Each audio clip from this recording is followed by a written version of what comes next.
Hot అంశాలపై debate hot topic స్వాగతం. ప్రస్తుతం మనతో పాటు ఉన్నటువంటి అతిథుల్ని పరిచయం చేస్తాను. శాంతి ప్రసాద్ హైకోర్టు అడ్వకేట్, జనసేన ప్రతినిధి ప్రస్తుతం మనతో పాటు లైవ్లో జాయిన్ అవుతున్నారు. ముప్పాళ్ళ సుబ్బారావు బార్ కౌన్సిల్ సభ్యులు మనతో పాటు లైవ్లో జాయిన్ అవుతున్నారు. గోశాల శ్రీనివాస్ హైకోర్టు అడ్వకేట్ మనతో పాటు లైవ్లో జాయిన్ అవుతున్నారు.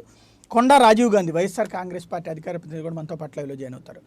రెండు అంశాలు ఇప్పుడు కీలకమవుతున్నాయి. ఒకటి సుప్రీంకోర్టు తాజాగా ఇచ్చినటువంటి తీర్పు లేదా ఆదేశం అనాలి, ఏదైతే నేర చరిత్రలకు సంబంధించినటువంటి అంశంలో రాష్ట్ర ప్రభుత్వాలు కేసులు ఎత్తివేయడానికి ముందుకొస్తే హైకోర్టు అనుమతి లేకుండా వాటిని ఎత్తివేయడానికి వీల్లేదంటూ దిగువ స్థాయి న్యాయస్థానాలకి ఆదేశాలు ఇచ్చింది. నెంబర్ 1. రెండవది వచ్చేటప్పటికి ఈడీ సిబిఐ కేసులకి సంబంధించినటువంటి వ్యవహారంలో జగన్ విజయసాయిరెడ్డిలకి సంబంధించి ఇంతవరకు సిబిఐ కేసులు ముందు విచారించాలి, ఈడీ కేసులు కాదు అని వాదిస్తూ వచ్చారు. దానిని కొట్టివేస్తూ ఈడీ కేసులే ముందు విచారించాలి అన్నటువంటి సిబిఐ న్యాయస్థానపు ఆలోచనకి అనుగుణమైనటువంటి ఆదేశాలు ఇచ్చింది నిన్న తెలంగాణ హైకోర్టు. ఈ నేపథ్యంలో ఈ రెండు ఒకదానికొకటి సైమల్టేనియస్గానే కనబడతాయి. రాజకీయాలలో నేర చరిత్రలు, అదే సందర్భంలో రాజకీయానికి సంబంధించినటువంటి నేతల మీద ఉన్నటువంటి కేసులలో ఏది ముందు ఏది వెనక లాంటివి ద్వారా లిటిగేషన్స్ పెరుగుతూ వెళ్ళేటువంటి సందర్భంలో వచ్చినటువంటి స్పష్టమైన తీర్పు. ప్రస్తుతం జగన్ కేసులు ఏం కాబోతున్నాయి, ముందు దానికి సంబంధించినటువంటి చర్చ చూద్దాం. శాంతి ప్రసాద్ గారు ఏమంటారు? ఈడీ కేసులు ఇక తీర్పు వచ్చేసింది, ఈడీ కేసులకు సంబంధించి సిబిఐ కేసులకు సంబంధించి దీని వలన వేగం పుంజుకుంటుందా? సాయి గారు, మీకు ప్యానెల్లో ఉన్న సోదర న్యాయవాదులకు అందరికీ నమస్కారం. అట్లా చూస్తున్న వీక్షకులకు, ఈ విషయంలో మనం గతంలోనే డిబేట్ చేయడం జరిగింది. అప్పుడే మనం అనుకోవడం జరిగింది సిబిఐ కోర్టు వైఖరి ఎట్లా ఉంది, పిటిషనర్లు అంటే ఈ కేసులో ముద్దాయిలుగా ఉన్న వ్యక్తులు వాళ్ళ వైఖరి ఎట్లా ఉంది, విచారణ చేసే ఆ సంస్థ యొక్క వైఖరి ఎట్లా ఉంది అనే దాని మీద మనం పలుమార్లు చర్చించుకున్నాము. ఏదైనా హైకోర్టు, తెలంగాణ హైకోర్టు మటుకు విస్పష్టంగా ఒక ఉత్తర్వు ఇవ్వటం జరిగింది. ఈడీ కేసులు విచారణ ముందుగా మొదలవుతాయని. ఇది నేను గతంలోనే చెప్పాను. ఏ రోజైతే ఆ చట్టానికి సవరణ జరిగిందో పిఎల్ఎంఏ యాక్ట్కి, పిఎంఎల్ఏ యాక్ట్కి 44కి ఖచ్చితంగా ఇవి సెపరేట్ ఎంటిటీగా చూడబడతాయి. గతంలో జరిగినట్లుగా కేసులు చూడబడవు. ఇదివరకు అయితే ఏంటంటే అవి వేరే ఎఫ్ఐఆర్ లోంచి మొలకలుగా వచ్చిన కేసులుగా కాబట్టి గతంలో ఇచ్చిన తీర్పులు ఇప్పుడు దీనికి వర్తించవు. ఇప్పుడు పరిస్థితులు మారినని కూడా నేను గతంలోనే చెప్పడం జరిగింది. తదనుగుణంగానే ఈరోజు హైకోర్టు ఉత్తర్వులు కూడా అయితే హైకోర్టు ఉత్తర్వులు ఇచ్చినంత మాత్రం వేగవంతం జరగడానికి ఏం లేదు. వీళ్ళు మరలా సుప్రీంకోర్టుకు పోయే అవకాశం అయితే ఉన్నది. సుప్రీంకోర్టుకు వెళతారా లేదనేది మనం వేచి చూడాలి. ఆ అవకాశం, ఎందుకంటే ఎప్పుడు కూడా చట్టంలో చివరి అవకాశం వరకు వాడుకోవడానికి అన్ని వెసులుబాట్లు ఉంటాయి. అది వాళ్ళ హక్కుగా కూడా ఉంటుంది. కాబట్టి వీళ్ళు ఇప్పుడు సుప్రీంకోర్టుకు వెళతారా లేకపోతే ఈ హైకోర్టు తీర్పుతోనే ఆగుతారా అనేది మనం వేచి చూడాల్సింది తప్ప, నేనైతే అనుకుంటాం ఖచ్చితంగా సుప్రీంకోర్టు గుమ్మం తొక్కుతుంది అనుకుంటున్నాను నేను. రైట్, అంటే దానివల్ల ఏమన్నా మార్పు ఉంటుందా? మార్పు ఉంటుందా లేదని మనం ఎక్స్పెక్ట్ చేయలేం. కాకపోతే ఏంటంటే లేటెస్ట్ గా కూడా 2 తీర్పులు వచ్చినాయి దీనికి సానుకూలంగా. ఏది ముందు ఈడీ కేసులు విచారణ జరగడానికి సిబిఐ కేసులకు సంబంధం లేదు అనే విషయం. అంటే మనం సిబిఐ అంటున్నాము, వాస్తవంగా అయితే ఐపీసీ కేసులు కావచ్చు లేదా ఇతర చట్టాలకు సంబంధించిన కేసులు కావచ్చు. వాటిల్లోంచి వచ్చేదే ఈ పిఎంఎల్ఏ యాక్ట్ కింద వచ్చేవి. కాబట్టి వాటికి వీటికి బేరింగ్ ఉండదు అనేది 2 హైకోర్టులు ఈ చట్ట సవరణ జరిగిన తర్వాత వచ్చినాయి. కాబట్టి ఇప్పుడు దీని మీద ఈ స్పష్టత అనేది మటుకు సుప్రీంకోర్టుకు వెళ్ళడం వల్ల ఖచ్చితంగా వస్తుంది ఈ ఆస్పెక్ట్ మీద.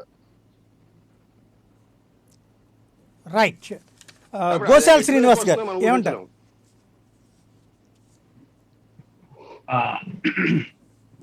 ఇప్పుడు 44 అమెండ్మెంట్ దాని వల్ల అంటే దాన్ని సెపరేట్ చేశారు, స్పెషల్ కోర్టులుగా కాన్స్టిట్యూట్ చేసి స్పీడీ డిస్పోజల్ కోసం చేశారు.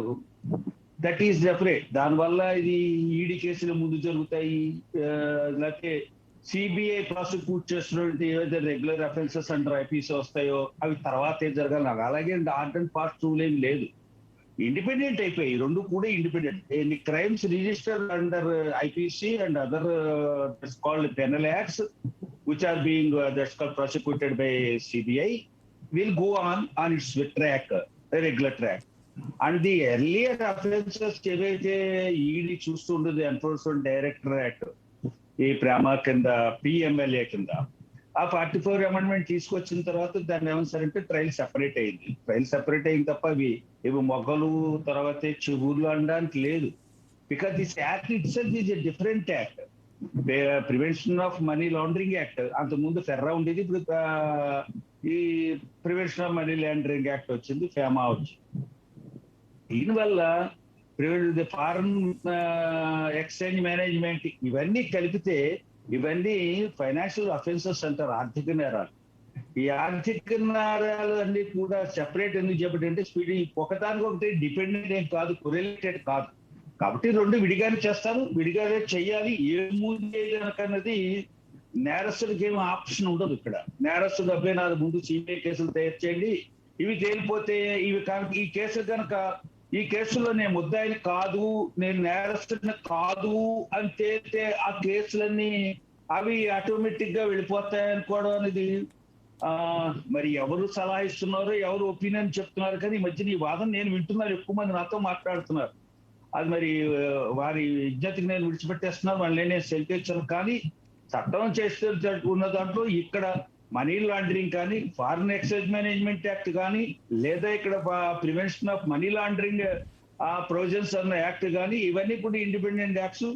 దానికి ఐపీసీలో 420 లేకపోతే మిస్యూజ్ ఆఫ్ పవర్, అధికార దుర్వినియోగము, అవినీతి, ఈ విధంగా వచ్చినది ఈ క్విడ్ ప్రోకో లాంటి మాటలు మాట్లాడింది. అవన్నీ కూడా ఐపీసీ కిందకు వస్తాయి, లేకపోతే అదర్ పెనల్ లాస్ కింద వస్తాయి.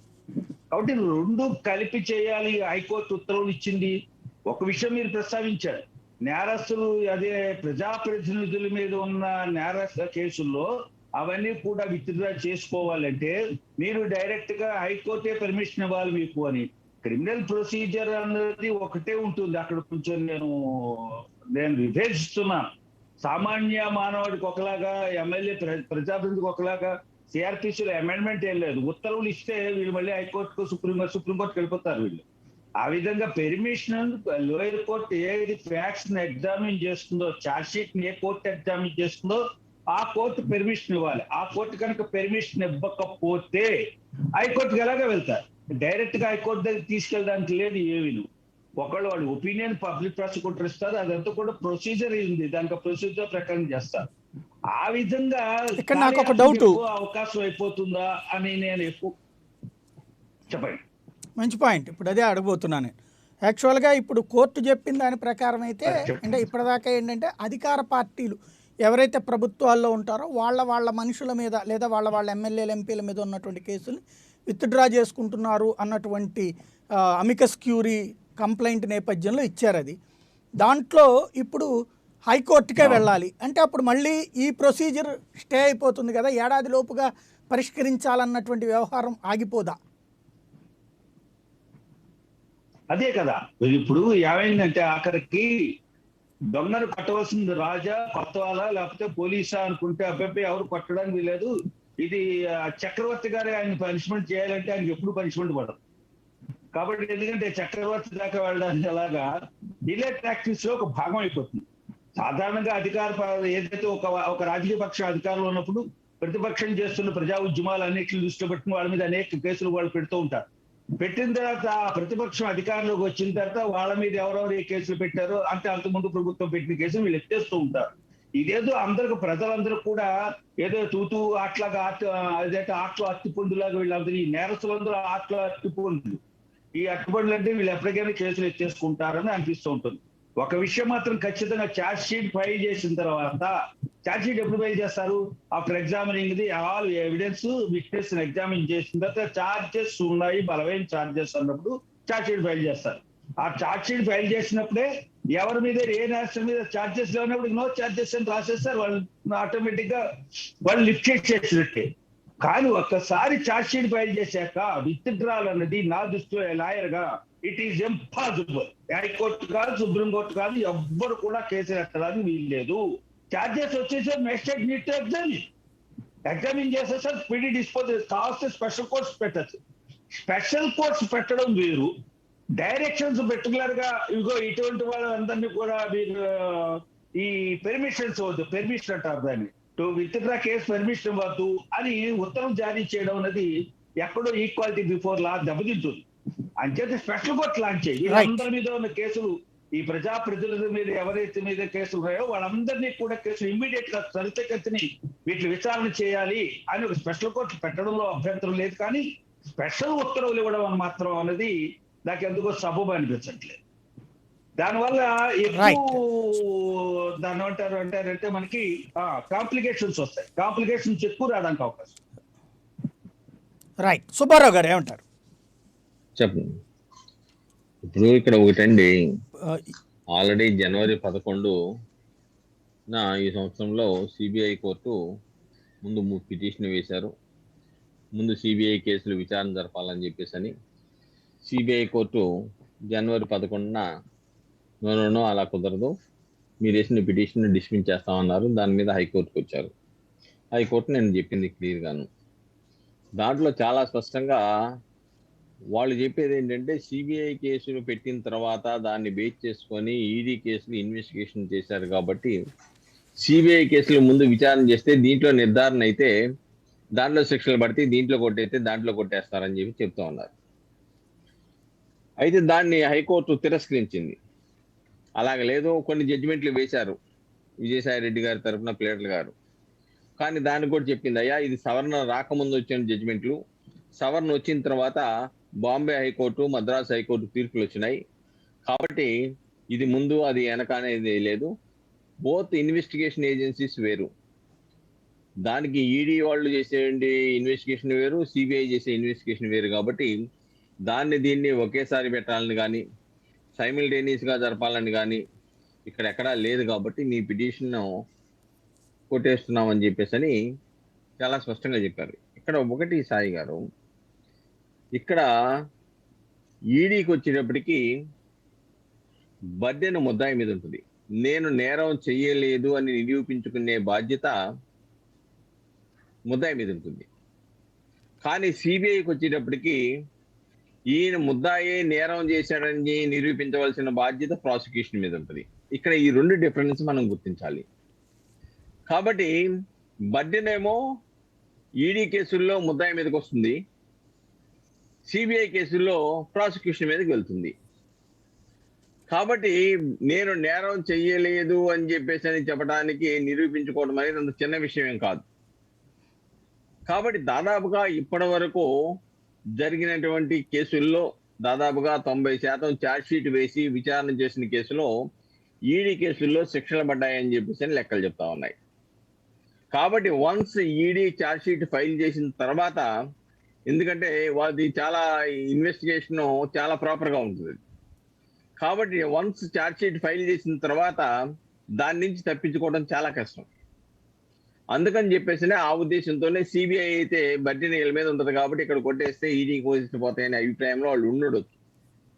అది ఒక భాగం. రెండోది, ఇప్పుడు హైకోర్టు అనుమతి లేకుండా కేసులు ఎత్తేయటం కుదరదు అని చెప్పేసి సుప్రీంకోర్టు చెప్పింది. ఇక్కడ ఒకటండి, సిఆర్పిసి ఉంది కాబట్టి దాన్ని వైలేషన్ అవుతుందనే వాదనకి ఇక్కడ దారి లేదు. ఎందుకంటే గతంలో విశాఖ కేసు చూసాం. దాంట్లో వర్క్ ప్లేస్లో మహిళలు పనిచేసే ప్రాంతాలలో వాళ్ళ మీద చర్య తీసుకోవడానికి చట్టం లేదు కాబట్టి సుప్రీంకోర్టు కొన్ని గైడ్ లైన్స్ ఇచ్చింది. గైడ్ లైన్స్ ఇచ్చినప్పుడు ప్రభుత్వం చట్టం చేసే వరకు ఇదే చట్టం అని చెప్పింది, దాన్నే ఫాలో అయ్యారు. తర్వాత చట్టంలో మార్పు తీసుకొచ్చారు. కాబట్టి ఇప్పుడు సుప్రీంకోర్టు చెప్పింది కూడా ఆల్రెడీ సవరణలు వచ్చే వరకు ఇదే లానే, దీన్ని ఫాలో అవ్వాల్సిందే. ఎంచేతంటే మనం చూస్తూ ఉన్నాం, ఎవరో అధిక ప్రతిపక్షంలో ఉండగా కేసులు పెడితే అధికారంలోకి వచ్చిన తర్వాత ఆ కేసులు ఎత్తేసుకోవడం, ఇది మన ఆంధ్రప్రదేశ్లోనే కాదు దేశవ్యాప్తంగా జరిగే ఒక ప్రాసెస్.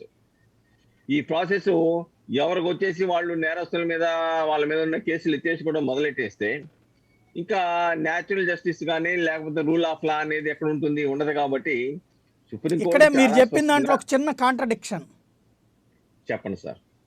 ఇక్కడ మీరు చెప్పిన దాంట్లో ఒక చిన్న కాంట్రడిక్షన్ ఏంటంటే, చెప్పండి. మీరే చెప్తున్నారు అక్కడ ఎవరు అధికారంలో ఉంటే వాళ్ళు ప్రతిపక్షంలో ఉన్నటువంటి వాళ్ళ మీద కేసులు పెడతా ఉంటారు కావాలని చెప్పేసి.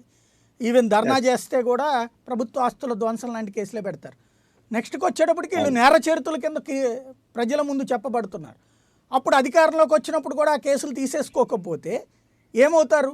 మర్డర్ కేసులో, మానభంగాల కేసులో వేరు, ఇలాంటి కేసుల్ని చివరికి నేర చరిత్రలుగా చెప్పుకోబడితే అది ప్రజాస్వామ్య స్ఫూర్తికి కరెక్టే అవుతాయా? ఒకటి సాయి గారు, ప్రతిపక్షంలో ఉన్నప్పుడు కూడా పబ్లిక్ సర్వెంట్ మీద దాడి చేసిన సంఘటనలు చూసాం. దానికి ఎక్కడో కొంత ఉంటే దానికి అదనంగా సెక్షన్లు యాడ్ చేస్తారు, కానీ మరీ శూన్యంగా ఉన్న చోట కేసులు పెట్టే పరిస్థితి ఉత్పన్నం అవుద్దని నేను అనుకోను. ఎందుకంటే పబ్లిక్ సర్వెంట్ల మీద దాడులు చేసిన సంఘటనలు చూసాం, దాడి చేసిన కేసులు ఎత్తివేసిన సంఘటనలు చూసాం. పబ్లిక్ సర్వెంట్ అధికారంలోకి వచ్చిన తర్వాత వాళ్ళ పరిస్థితి ఏంటి? ఆ ప్రభుత్వం కంట్రోల్లో ఉంటారు పబ్లిక్ సర్వెంట్, ఆయన కొడతారు, ఆయన విధులను ఆటంకపరుస్తారు, కానీ ఆయన వచ్చేసి కోర్టులో సాక్ష్యం చెప్పలేడు. కాబట్టి కేసు ఎత్తేసినా కానీ పబ్లిక్ సర్వెంట్ వచ్చేసి నా కేసును కొనసాగించండి అని చెప్పి ధైర్యం కానీ ఆ పబ్లిక్ సర్వెంట్ ఉండదు, రూలింగ్ పార్టీ వాళ్ళు ఉంటే.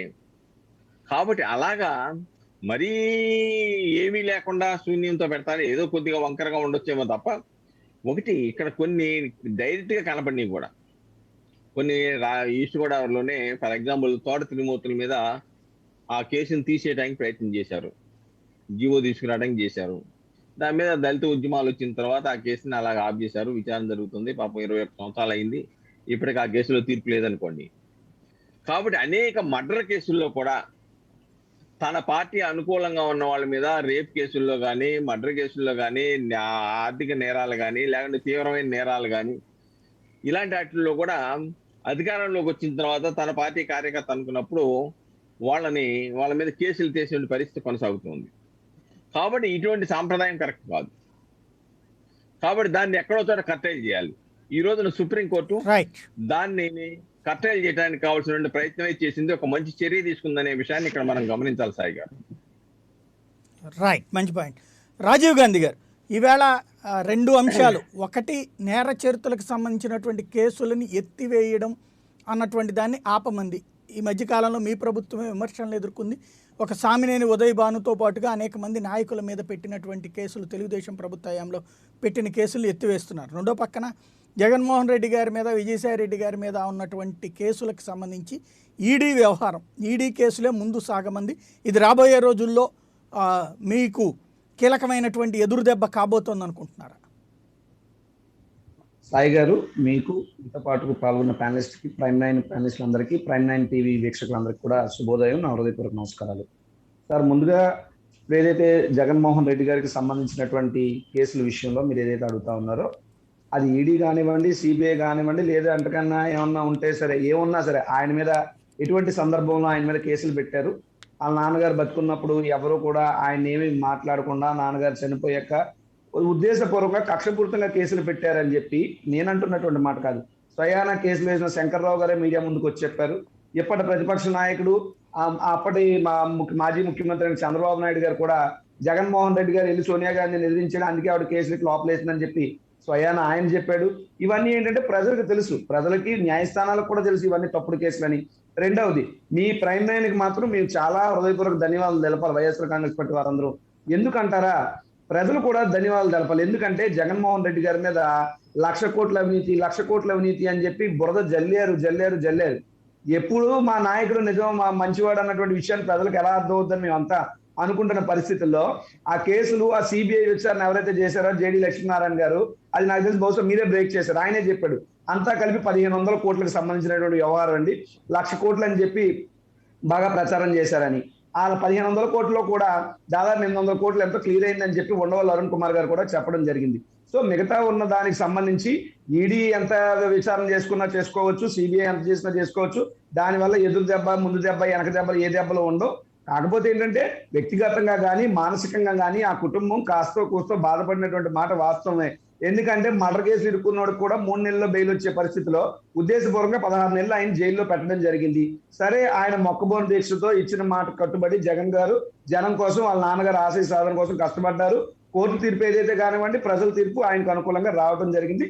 భవిష్యత్తులో ఈడీ ఏ విచారణ చేసినా మాకేమి ఉండదు, ఆ సిబిఐ వాళ్ళు ఏం విచారణ చేసుకున్నా ఏమీ ఉండదు. మా నాయకుడు జగన్మోహన్ రెడ్డి గారు కడిగిన ముత్యంలాగా ఆ జగన్మోహన్ రెడ్డి గారు, విజయసాయి రెడ్డి గారు అందరూ కూడా ఆ కేసుల నుంచి బయటపడతారని మాకు పూర్తి విశ్వాసం ఉంది. Is very clear sir. ఇక్కడ ఒక తర్వాత ఇప్పుడు రెండో డౌట్ విషయం ఏంటంటే చెప్పండి సార్. చెప్పండి సార్. జగన్ గారికి సంబంధించి ఈ రోజు వరకు కూడా మిగతాదంతా పక్కన పెట్టండి, కోర్టు ఏం తీర్పిస్తుంది అనేటువంటిది ప్రజలకి సమాధానం రాజకీయ నాయకుడిగా చెప్పాల్సినటువంటిది.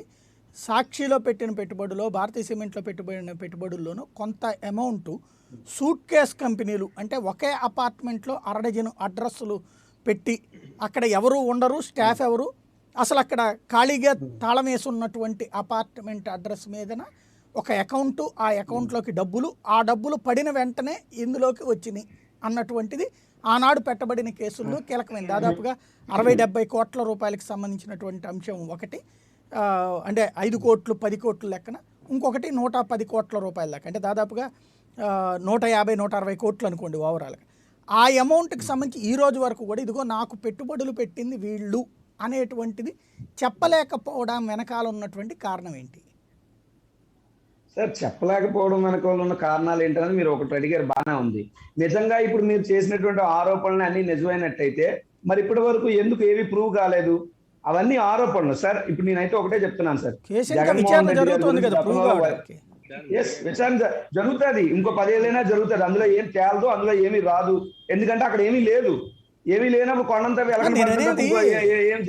ఒక్క మాట ఇక్కడ ఒక్క మాట, మనం జడ్జిమెంట్ ఇస్తే బాగోదు. అది జడ్జి గారు చెప్పేదాకా కేసు రన్నింగ్ లో ఉంది. కాబట్టి నేను అనే పాయింట్ ఏంటంటే, మీరేమంటారు, పబ్లిక్ కోర్ట్ అంటారు కదా, ఆ ప్రజల ముందు చెప్పాలి కదా, ఇదిగో నా దగ్గరకు వచ్చినటువంటి ఆ సూట్ కేస్ కంపెనీలు అనేటువంటి అడ్రస్ లేనటువంటి కంపెనీలలో డబ్బులు ఇట్లా రావడానికి కారణం సో సుబ్బారావు, సో రామారావు, ఆ ఫ్లాట్లో ఉండేవాళ్ళు ఇదివరకు వాళ్ళు చేసిన వ్యాపారాల ద్వారా సంపాదించిన డబ్బులు నా దాంట్లో పెట్టుబడి పెట్టారని చెప్పాలి కదా. సరే చెప్తారు సార్, మా నాయకుడు చెప్తారు. చెబితే ఈ పనికిమాలిన ఆరోపణలు చేసిన వాళ్ళందరూ కూడా తప్పు అయిపోయిందని చెప్పి రోడ్డు మీద ముక్కు నేలకు రాసి పడుకుని జగన్మోహన్ రెడ్డి గారు కాళ్ళు పట్టుకుని క్షమాపణ అడుగుతారని చెప్పి మీరు చెప్పించండి. జగన్మోహన్ రెడ్డి గారితో నేను చెప్పిస్తాను. మీరు చేసిన ఆరోపణలన్నీ నిజంగా ముక్కు రాశారే ఏంటి ఎవరికన్నా? చంద్రబాబు 6 లక్షల కోట్ల రూపాయలు తిన్నాడని మీరు చెప్పారు, ఏ ముక్కు రాయట్లేదు కదా మీరు కదా. ఓకే, మా బాగా అడిగారు, చాలా చక్కగా అడిగారు. చంద్రబాబు నాయుడు గారు 6 లక్షల కోట్ల అవినీతి చక్రవర్తి అని మేము బుక్ చేసాం, మేము చెప్తున్నాం. అలాగే వాళ్ళు మేము 6 లక్షల కోట్లు ఏదో ఒకటి ఇప్పుడు వాళ్ళు చేసి ఈఎస్ఐ స్కామ్ మేము బయట పెట్టాం, మరో స్కామ్లు దొరుకుతున్నాం. స్కామ్లు అంటారు. ప్రూవ్ సరే వినండి సార్, ప్రూవ్ చేయలేదని మీరు అంటారు, ప్రూవ్ చేస్తేనేమో కక్ష సాధింపు అంటారు. ఇంకెక్కడికి అయ్యేది? నేను ఒకటే అడుగుతున్నా, మీరు జగన్మోహన్ రెడ్డి ప్రూవ్ అంటారు సార్, ఈ లోపు కేసు పెడితే మీ దాన్ని ప్రూవ్ కాదు కదా, మీ మీద కేసు పెట్టారని మీది ప్రూవ్ అయినట్ట, ఆయన మీద కేసు పెట్టారని ఆయన ప్రూవ్ అయినట్ట. జడ్జిమెంట్ ఇచ్చాక ప్రూవ్ అంటారు. ఈ లోపు నేను అన్నది ఏంటంటే, అచ్చెన్నాయుడు వచ్చి ఇదిగో ఇట్లా కాదు, నేను సంతకం పెట్టిన మాట వాస్తవమే, అధికారి చేశారు అంటూ చెప్పారు, దాన్ని ప్రజలు చర్చించుకుంటారు. మీరైతే అట్లా స్పష్టత ఇవ్వలేదు కదా. మాకే సూట్ కేసు కంపెనీలు లేవు సార్. జగన్మోహన్ రెడ్డి గారు ఓపెన్ గా అసెంబ్లీలో అవినీతి గురించి ఇప్పుడు మీరేం అడిగారు, ఇంకా గట్టిగా అడిగారు. అప్పట్లో ఇదే అచ్చెన్నాయుడు గారు ఏమన్నాడు, ఆయన ఏవో ఆరోపణలు చేస్తే జగన్మోహన్ రెడ్డి గారు ఒకటే చెప్పారు, నువ్వు ఎక్కడ కావాలంటే చెప్పు, అక్కడ నేను సంతకం పెట్టేస్తాను, తీసేసుకున్న ఆస్తులని, నువ్వు అంటున్న దాంట్లో 10% వాటా నాకు ఈ చాలు అన్నారు. ఇంకా అంతకన్నా ఏం చెప్తారు? పోసగుచ్చినట్టు ప్రతిదీ. అంటే ఇప్పుడు వ్యాపారం అనేటప్పుడు వ్యాపారం జరుగుతుంది, అకౌంట్ సెక్షన్ చూసే వాళ్ళు అకౌంట్ చూస్తారు, అధికారులు ఇన్కమ్ ట్యాక్స్ వాళ్ళు ఉంటారు, లేదా కమర్షియల్స్ ఉంటారు, ఆ అధికారులు చేసే పని వాళ్ళు చేస్తారు.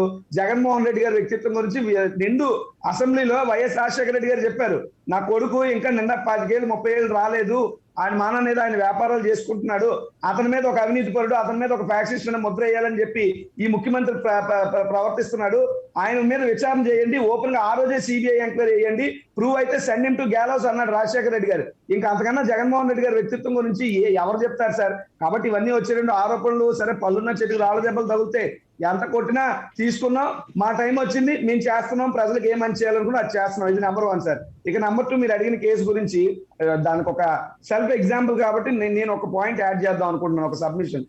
ఇందాక మన పెద్దలు కూడా ఒక ఆయన మాట్లాడుతూ, ఖచ్చితంగా అదే మన ముప్పవల్లి సుబ్బారావు గారు మాట్లాడుతూ, ఒక అధికారి గురించి చాలా బాగా చెప్పారు. ఎప్పుడు కూడా ఒక ఇన్సిడెంట్ కి ఒక సంఘటనకి రూపాయి కాయిన్కి బొమ్మ ఎలాగా బొలుసు ఎలాగా ఉంటుందో, ఖచ్చితంగా కొన్ని సంఘటనలకి రాజకీయ పరిస్థితుల్లో కానీ ప్రతి వ్యవస్థలో కూడా ఉంటాయి సార్.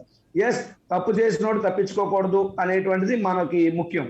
కానీ తప్పుడు కేసులు పెట్టిన వాళ్ళకి న్యాయం చేయాలన్నది కూడా అంతే ముఖ్యం. నేను ఎందుకు చెప్తున్నానంటే సార్, ఇప్పుడు ఉదాహరణకి మీరు అన్నారు మా ప్రభుత్వం వచ్చిన తర్వాత సామ్యం ఉదయ్ భావన్ గారి కేసులు ఏవో తీస్తారని. సరే, ప్రయత్నం జరిగిందని. నేనున్నాను సార్. నేను పూర్వం, అంటే మేము ప్రతిపక్షంలో ఉన్నప్పుడు ఒక ప్రభుత్వ అధికారి ఉద్దేశపూర్వకంగా ఒక దగ్గర ఇబ్బంది పెడుతున్నారన్న విషయం తెలుసుకున్న నేను సంఘటనా స్థలానికి వెళ్ళాను. సరే నేను వెళ్ళాను, ఆయన అడిగాను, అంతవరకు బాగానే ఉంది, కొంత మాట్లాడాం, అంతవరకు బాగానే ఉంది. అక్కడ కొంత గలాట జరిగింది అంతే తప్ప, అంటే ప్రశ్నించాను తప్ప ఆయన ఒక దుర్భాషలాడడం కానీ ఆయన మరేం చేసింది లేదు. ఆయన ఎవరో కూడా నాకు తెలియదు. కానీ ఆయన అక్కడ నుంచి చుట్టాలకున్న స్టేషన్కి వెళ్ళి నా మీద SC ST అట్రాసిటీ కేసు, నా మీద మర్డర్ కేసు, ఇంకా దారుణంగా నేను ఆయన జోబులో 40,000 దొంగతనం చేశానని ఒక కేసు, మా నాన్నగారికి షుగర్ వచ్చి ఇంట్లో పడుకుని ఉంటే 60 ఏళ్ళ మనిషి, నేనేమో A1, మా నాన్నేమో A2, ఇంకా మా కార్యకర్తలు ఎవరుంటే A3 A4 పెట్టుకెళ్ళిపోయిన తర్వాత చాలా ఇబ్బంది పడ్డాను సార్. అంటే నేను లా చేశాను, కానీ నాకు కోర్టుకి ఎవరన్నా వస్తుంటే అది వేరు. ఒక లాయర్ గాను, లా విద్యార్థి గాను మనం కోర్టుకి వెళ్ళి ఉంటాం, అది ఉందాదనో అది గౌరవం. కానీ ఏ తప్పు చేయకుండా, ఏ నేరం చేయకుండా జడ్జి గారి ముందు చేతులు కట్టుకుని తప్పు చేసిన నిలబడితే అది నాకు పర్వాలేదు వ్యక్తిగత. కానీ ఓ తండ్రి ఎంత బాధపడతాడు, తండ్రి బాధ చూసి కొడుకు ఎంత బాధపడతాడు. సరే ఇది అంతా అయింది. నేను కూడా అనుకున్నాను మా గవర్నమెంట్ వస్తుందని, ఆమె కేసు ఎత్తేస్తుందని. కానీ అది జరగలేదు సాయి గారు, అది జరగలేదు. మా నాన్నగారు నిర్దోషిగా బయటకు వచ్చేసారు. కానీ సాయి గారు నాకు 3 నెలలు కఠిన గారు జైలు శిక్ష పడిపోయింది. సాయి గారు నేను నిజానికి ఏ తప్పు చేయలేదు, నేను ఏ పాపం ఎరగను. కానీ నా కర్మ, నేను ఏం చేస్తాను, ఆ తప్పుడు కేసులు ఆ విధంగా బనాయించారు నా మీద. సరే నేను దాన్ని మళ్ళీ పై కోర్టుకి వెళ్ళాను. ఆ కోర్టులో ఆ ఆర్డర్ సస్పెండ్ అవ్వడం జరిగింది.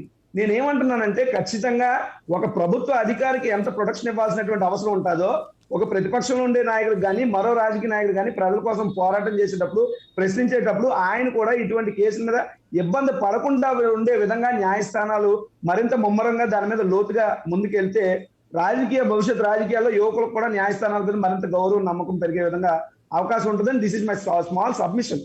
అంతే తప్ప నేనేం న్యాయమూర్తుల యొక్క భావంతో నేనేం వ్యతిరేకించట్లేదు, కూడా నా అభిప్రాయం తెలియజేస్తున్నా. రైట్. గోశాల్ గారు, ఈ ఈడీ కేసులు, CBI కేసులు లాంటి వాటిట్లలో ఈ ఫస్ట్ వచ్చినప్పుడు, అంటే ఈడీ కేసులలో శిక్ష పడితే CBI కేసులలో కూడా ఆటోమేటిక్గా, అంటే CBI కేసులలోని FIR ఆధారంగానే ఈడీ కేసు పెట్టింది కాబట్టి ఈ దానికి సాధారణంగా మీరు రెఫరెన్స్లు వాడుతూ ఉంటుంటారు కదా, బెంచ్ మార్క్ కేసెస్ తరహాలో, లేకపోతే ఇదిగో ఈ కేసులో శిక్ష పడింది కాబట్టి ఇది అని, అలాంటి అవకాశం ఉంటుందా వీటిట్లలో?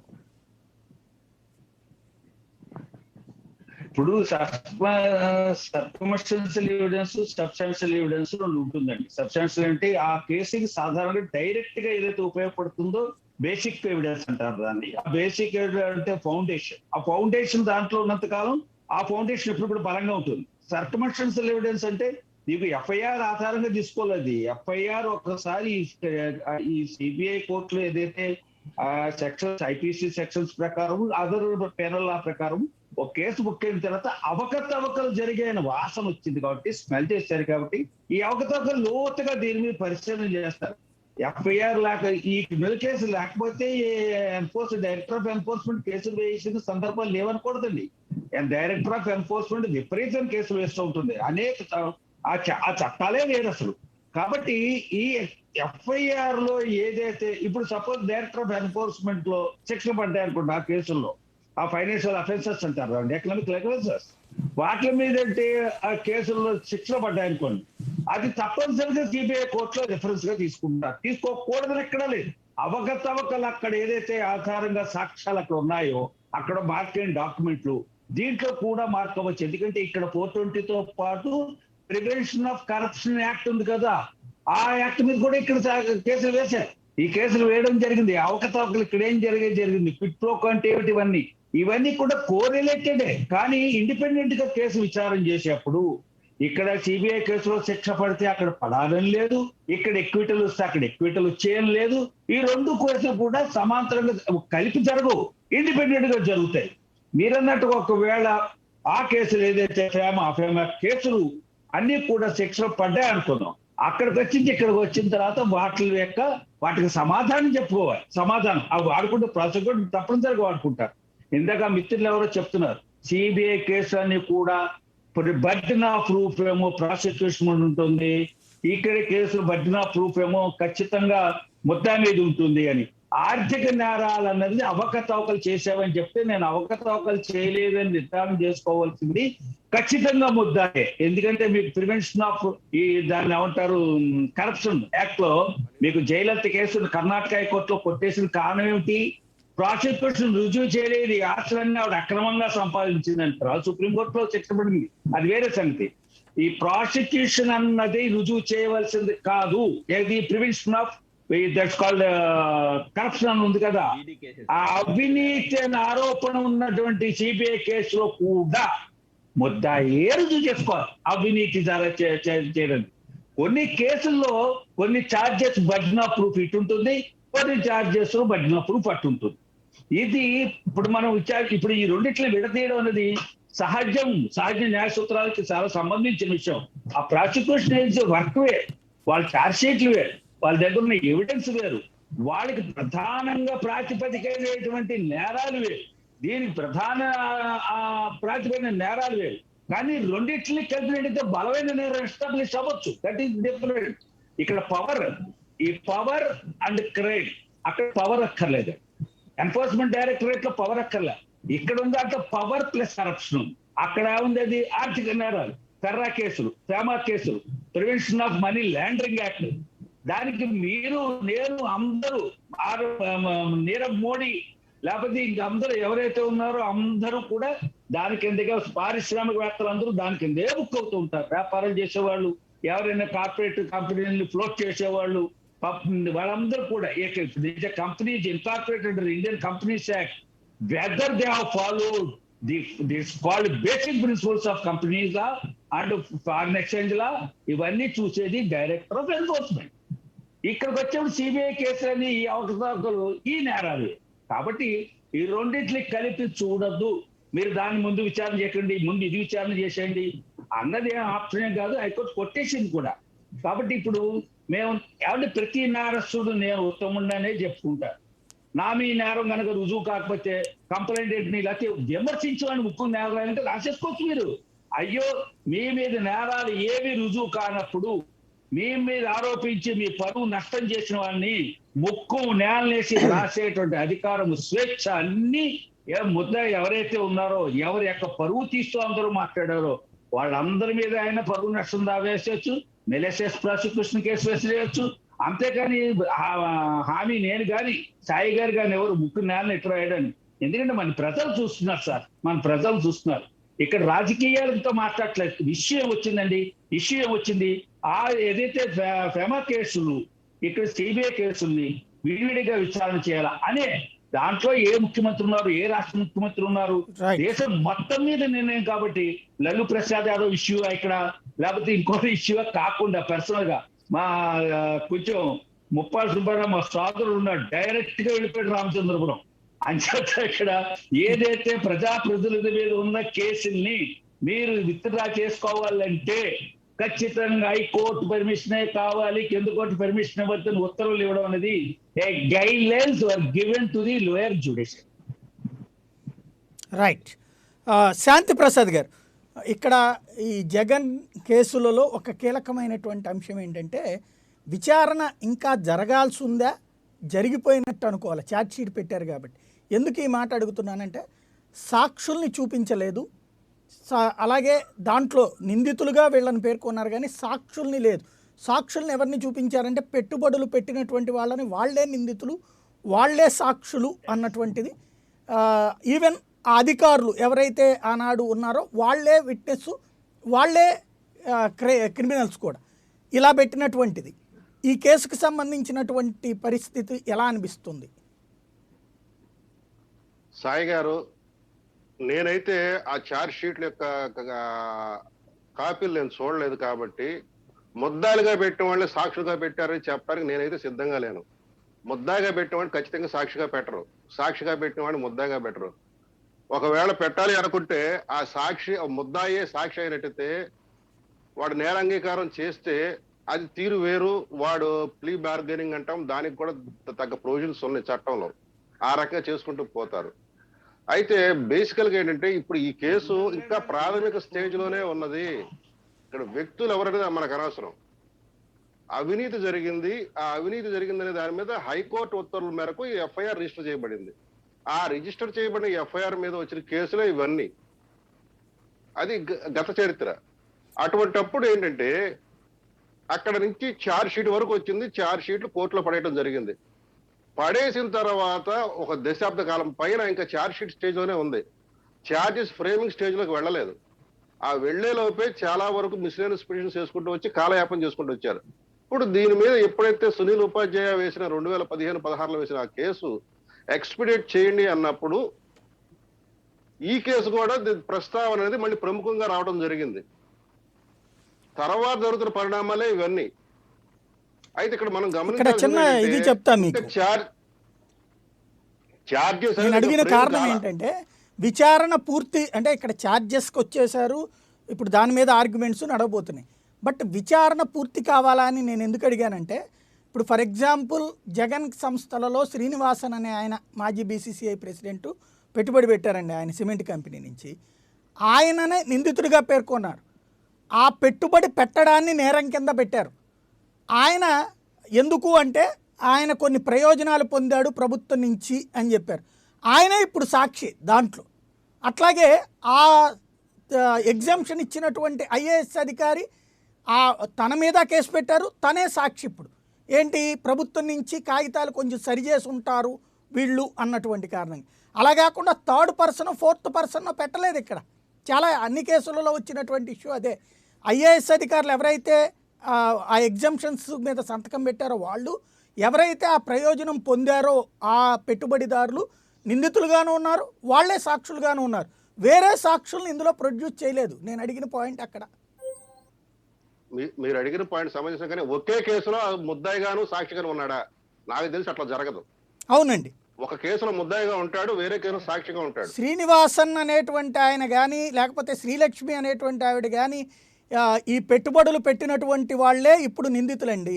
వాళ్లే సాక్షులు, వేరే సాక్షుల్ని చూపించలేదు ఇంతవరకు అక్కడ. సిబిఐ కేసుల్లో వాళ్ళు నిందితులై ఉంటారు, ఈ ఈడీ కేసుల్లో వాళ్ళు సాక్షులు అయి ఉంటారు. ఎందుకంటే అమౌంట్లు ఎట్లా వచ్చిన దాని మీద వాళ్ళు వివరణ ఇవ్వాలా. ఇప్పుడు ఎవరు ముద్దాయిగా పెట్టారు, ఈడీ కేసులలో ఈడీ కేసులలో విదేశాల నుండి వచ్చినటువంటి డబ్బులు వేరు. సిబిఐ కేసుల్లో వచ్చిన గొడవ ఏంటంటే, నేను ఇక్కడ చిన్న కన్ఫ్యూజన్ చెప్తున్నాను. అక్కడ విషయం ఏంటంటే, ఇప్పుడు ఒక ఆయన సిమెంట్ కంపెనీ ఉంది, ఆయన ఇక్కడ సంస్థలో పెట్టుబడి పెట్టాడు. ఆ పెట్టుబడి పెట్టినందుకు గాను ఆయన ప్రభుత్వం నుండి వేరే ప్రయోజనం పొందాడు అన్నటువంటిది అందులో చెప్పబడింది.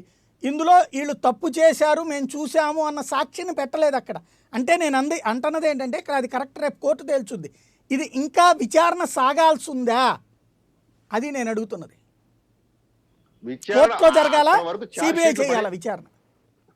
ఛార్జ్ షీట్లు అయితే పడిపోయినాయి సార్, ఇంకా విచారణ చేయాల్సిన అవసరం లేదు. కోర్టులు విచారణ చేయవు. కోర్టులు ఎప్పుడు విచారణ చేస్తారు? ఛార్జ్ ఫ్రేమింగ్ అయిన తర్వాత విచారణ మొదలవుతుంది, కానీ ఈ మధ్యలో మళ్ళీ విచారణ ఉండవు. నాకు తెలిసి మీరు చెప్తున్నట్టుగా ఒకే వ్యక్తి ముద్దాయిగాను సాక్షిగాను ఒకే కేసులో అయితే ఖచ్చితంగా ఉండడు. ఉంటే అదొక వింత, అదొక విచిత్ర ప్రపంచం. కాబట్టి అది జరగదు నాకు తెలిసిన, నేను చూసిన క్రిమినల్ కేసుల ప్రకారంగా. అయితే ఒక కేసులో ముద్దాయిగా వ్యక్తి వేరే కేసులో సాక్షిగా ఉండకూడదని రూల్ అయితే ఏమీ లేదు. ప్రాసిక్యూషన్ ఎంతవరకు సహకరిస్తాడు అనేది అది విచారణలో తేలే అంశం. అయితే ఇవన్నీ financial transactions black and white లో ఉండేవి కాబట్టి, ఒకవేళ అతను సాక్ష్యంగా చెప్పకపోయినా డాక్యుమెంట్ రూపంలో ఉంటాయి కాబట్టి వాటి ద్వారా ప్రశ్నించవచ్చు. రైట్, వాటి ద్వారా డాక్యుమెంటల్ ఎవిడెన్స్ నే సాక్ష్యంగా పెడతారా, వేరే సాక్షులు అక్కర్లేదా అంటున్నా. దాంట్లో డాక్యుమెంటరీ ఎవిడెన్సే ఈడీ కేసుల్లో ప్రధానం అండి. రైట్ రైట్ రైట్ మంచి పాయింట్. సుబ్బారావు గారు ఏమంటారు? ఒకటి సాయి గారు, ఇక్కడ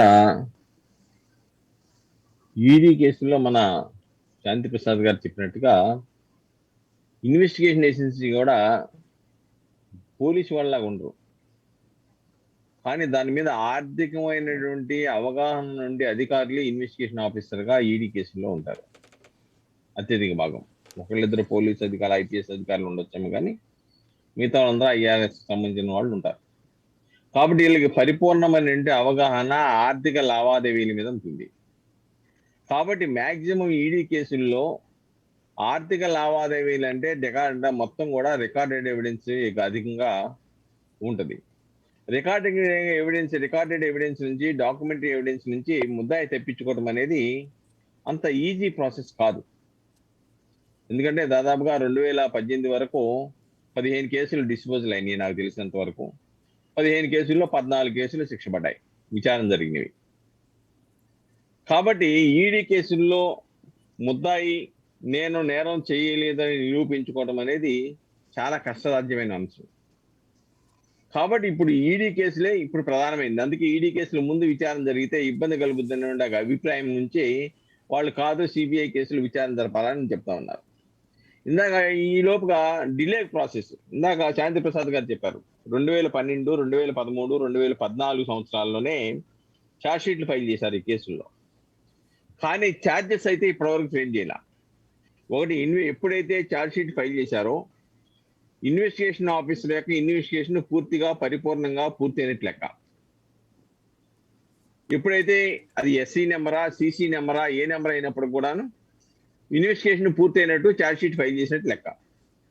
ఆ ఛార్జ్ షీట్ ఫైల్ చేసిన తర్వాత దాన్ని బేస్ చేసుకొని ఇంకా అంతా కూడా న్యాయ వ్యవస్థ ప్రాసెసే కొనసాగుద్ది. అక్కడి నుంచి న్యాయ వ్యవస్థ ఛార్జెస్ ఫ్రేమ్ చేయటము, ఛార్జెస్ ఫ్రేమ్ చేసిన తర్వాత సాక్షులను విచారించడము, ఇవన్నీ కూడా కొన్ని సందర్భాల్లో మీరు చెప్పినట్టుగా సాక్షులే నేరస్తులు అవ్వచ్చు. విచారణ సందర్భంలో వాళ్ళ మీద ఆరోపణలు వచ్చాయనుకోండి, ఆటోమేటిక్గా వాళ్ళని అక్యూజ్డ్గా పెట్టమని ప్రాసిక్యూట్ పెట్టిన ఖండనలు చాలా ఉన్నాయి. కాబట్టి అక్కడ వచ్చేటువంటి ఎవిడెన్స్ ని బేస్ చేసుకొని నిర్ణయిస్తారు. ఇంకో ఛార్జెస్ ఫ్రేమ్ చేసేటప్పుడు కూడా ఈ ముద్దాయి మీద ఈ సెక్షన్ అప్లై కాదు, ఈ ముద్దాయి మీద ఈ సెక్షన్ మాత్రమే అప్లై అవుద్ది అని నిర్ధారించే అధికారం న్యాయ వ్యవస్థకు ఉంది. ఒక 10 సెక్షన్లు ఉన్నాయనుకోండి, 10 సెక్షన్లు అందరూ ముద్దాయిలకి 10 సెక్షన్లు అప్లై కావు, ఈ రెండో ముద్దాయికి ఓన్లీ 5 సెక్షన్లు అప్లై అవుతాయని చెప్పేసి 5 సెక్షన్ల మీదే ఆయన్ని ప్రాసిక్యూట్ చేయడానికి కావాల్సినటువంటి నిర్ధారణ ఛార్జెస్ ఫ్రేమ్ చేసే అధికారము న్యాయ వ్యవస్థకు ఉంది ఇక్కడ. కాబట్టి ఆ పవర్ న్యాయ వ్యవస్థకు ఉంది. ఇది ఒక ప్రాసెస్. కాబట్టి రెండోది అశ్విని ఉపాధ్యాయ ఎవరైతే న్యాయవాది ప్లస్ బీజేపీ లీడర్, ఆయన ఎప్పటి నుంచో ఈ ఆర్థిక నేరాలకు సంబంధించి ప్రజాప్రతినిధులకు సంబంధించి పిటిషన్లు వేస్తా ఉన్నారు. అది ఇప్పుడు కొలిక్ వచ్చింది. ఇప్పుడు కూడా చాలా క్లియర్ గా సుప్రీంకోర్టు కూడా ఇంకా జాప్యం వద్దని అయితే అనుకోను ఈ కేసులు. ఎంచేతంటే హైకోర్టులకు కూడా సుప్రీంకోర్టు డైరెక్షన్ ఇచ్చింది, ఏమైనా మిస్లీనియస్ పిటిషన్స్ కనుక ఉంటే విత్ ఇన్ 2 months లో డిస్పోజల్ చేసేయండి, జాప్యం చేయొద్దని చెప్పేసి డైరెక్షన్ ఇచ్చింది. దానిలో భాగంగానే సిబిఐ కోర్టు కూడా నిన్న మనం చూసాం, కౌంటర్ వేయడానికి 3 రోజులు మాత్రమే టైం ఇచ్చింది. కాబట్టి సుప్రీంకోర్టు ఇచ్చేటువంటి ఆదేశాలు సత్వరంగా పరిష్కరించాలి, ఈ కేసులు జాప్యం చేయకూడదని ఏదైతే సుప్రీంకోర్టు డైరెక్షన్స్ ఇస్తా ఉందో ఆ డైరెక్షన్ ని దిగువ స్థాయి న్యాయస్థానాలు స్ట్రిక్ట్ గా ఫాలో అయ్యే పరిస్థితి మనకి ఇక్కడ స్పష్టంగా కనబడతా ఉంది. కాబట్టి ఇంకా 10 సంవత్సరాలు జరుగుతుంది కేసు, ఇంకో 20 సంవత్సరాలు జరుగుతుంది అనుకోవడానికి లేదు. డెఫినెట్ గా ఇది ప్రాసెస్ అయితే స్టార్ట్ అవుతుంది, విచారణ ప్రారంభం అవుద్ది. ఇంత జాప్యం జరగడానికి అవకాశం లేదు. త్వరలోనే విచారణ పూర్తయి నేరస్తులా కాదా అని న్యాయస్థానం నిర్ధారిస్తుంది. సాయి గారు, ఒక చిన్న పాయింట్ సుబ్బారావు గారు, ఇక్కడ నేను అడిగే పాయింట్ ఏంటంటే, మీరు చూస్తున్నారు, మనం ఇప్పుడు చూసాం. ఇప్పుడు సాధారణంగా ఒక మర్డర్ కేసులో ఉందనుకోండి, ఇప్పుడు వివేకానంద రెడ్డి మర్డర్ కేసు వీళ్ళు చేశారు అనగానే ఆ పాయింట్ మీద ఉండదు కదా, దానికి సాక్షి ఇంత ఎతికారు. సరే, మర్డర్ వేరు, ఎకనామికల్ అఫెన్సెస్ వేరు అనుకున్నాం. ఎకనామికల్ అఫెన్సెస్లో ఇదిగో ఈయన ఇలాగ బెదిరించబట్టి మేము ఈ డాక్యుమెంటుని తేడా చేశామని మూడో వ్యక్తి చెప్పాలి. ఇక్కడ ఐఏఎస్ అధికారి నేను క్యాబినెట్ రూల్స్నే పాటించాను అంటున్నారు, వాళ్ళని నిందితులుగా పెట్టారు. అదే సందర్భంలో అందులో ఆరోపణలు ఎదుర్కొంటున్నటువంటి పెట్టుబడిదారులు మేము మా ఇష్టపూర్వకంగానే పెట్టుబడి పెట్టాం, బెనిఫిట్స్ ఎన్నో పొందాం అని వాళ్ళు చెప్తున్నారు. వాళ్లే సాక్షులు అవుతున్నారు. ఇక్కడ ఇలా జరిగేటప్పుడు కేసు నిలబడుతుందా? వేరే సాక్షుల్ని దాంట్లో ఇంక్లూడ్ చేయాలా అక్కర్లేదా? ఇందాక సాయి గారు మీరే విచారణ సాగాలా అక్కర్లేదా? ఇందాక మీరు చెప్పిన దాంట్లోనే సూట్ కేసు సంస్థలు ఉన్నాయనే ఆరోపణలు ఉన్నాయి. అది ఈడీది సూట్ కేసు సంస్థలు ఉన్నాయని అది కాదు, నేను అంటాను సిబిఐకి సంబంధించి.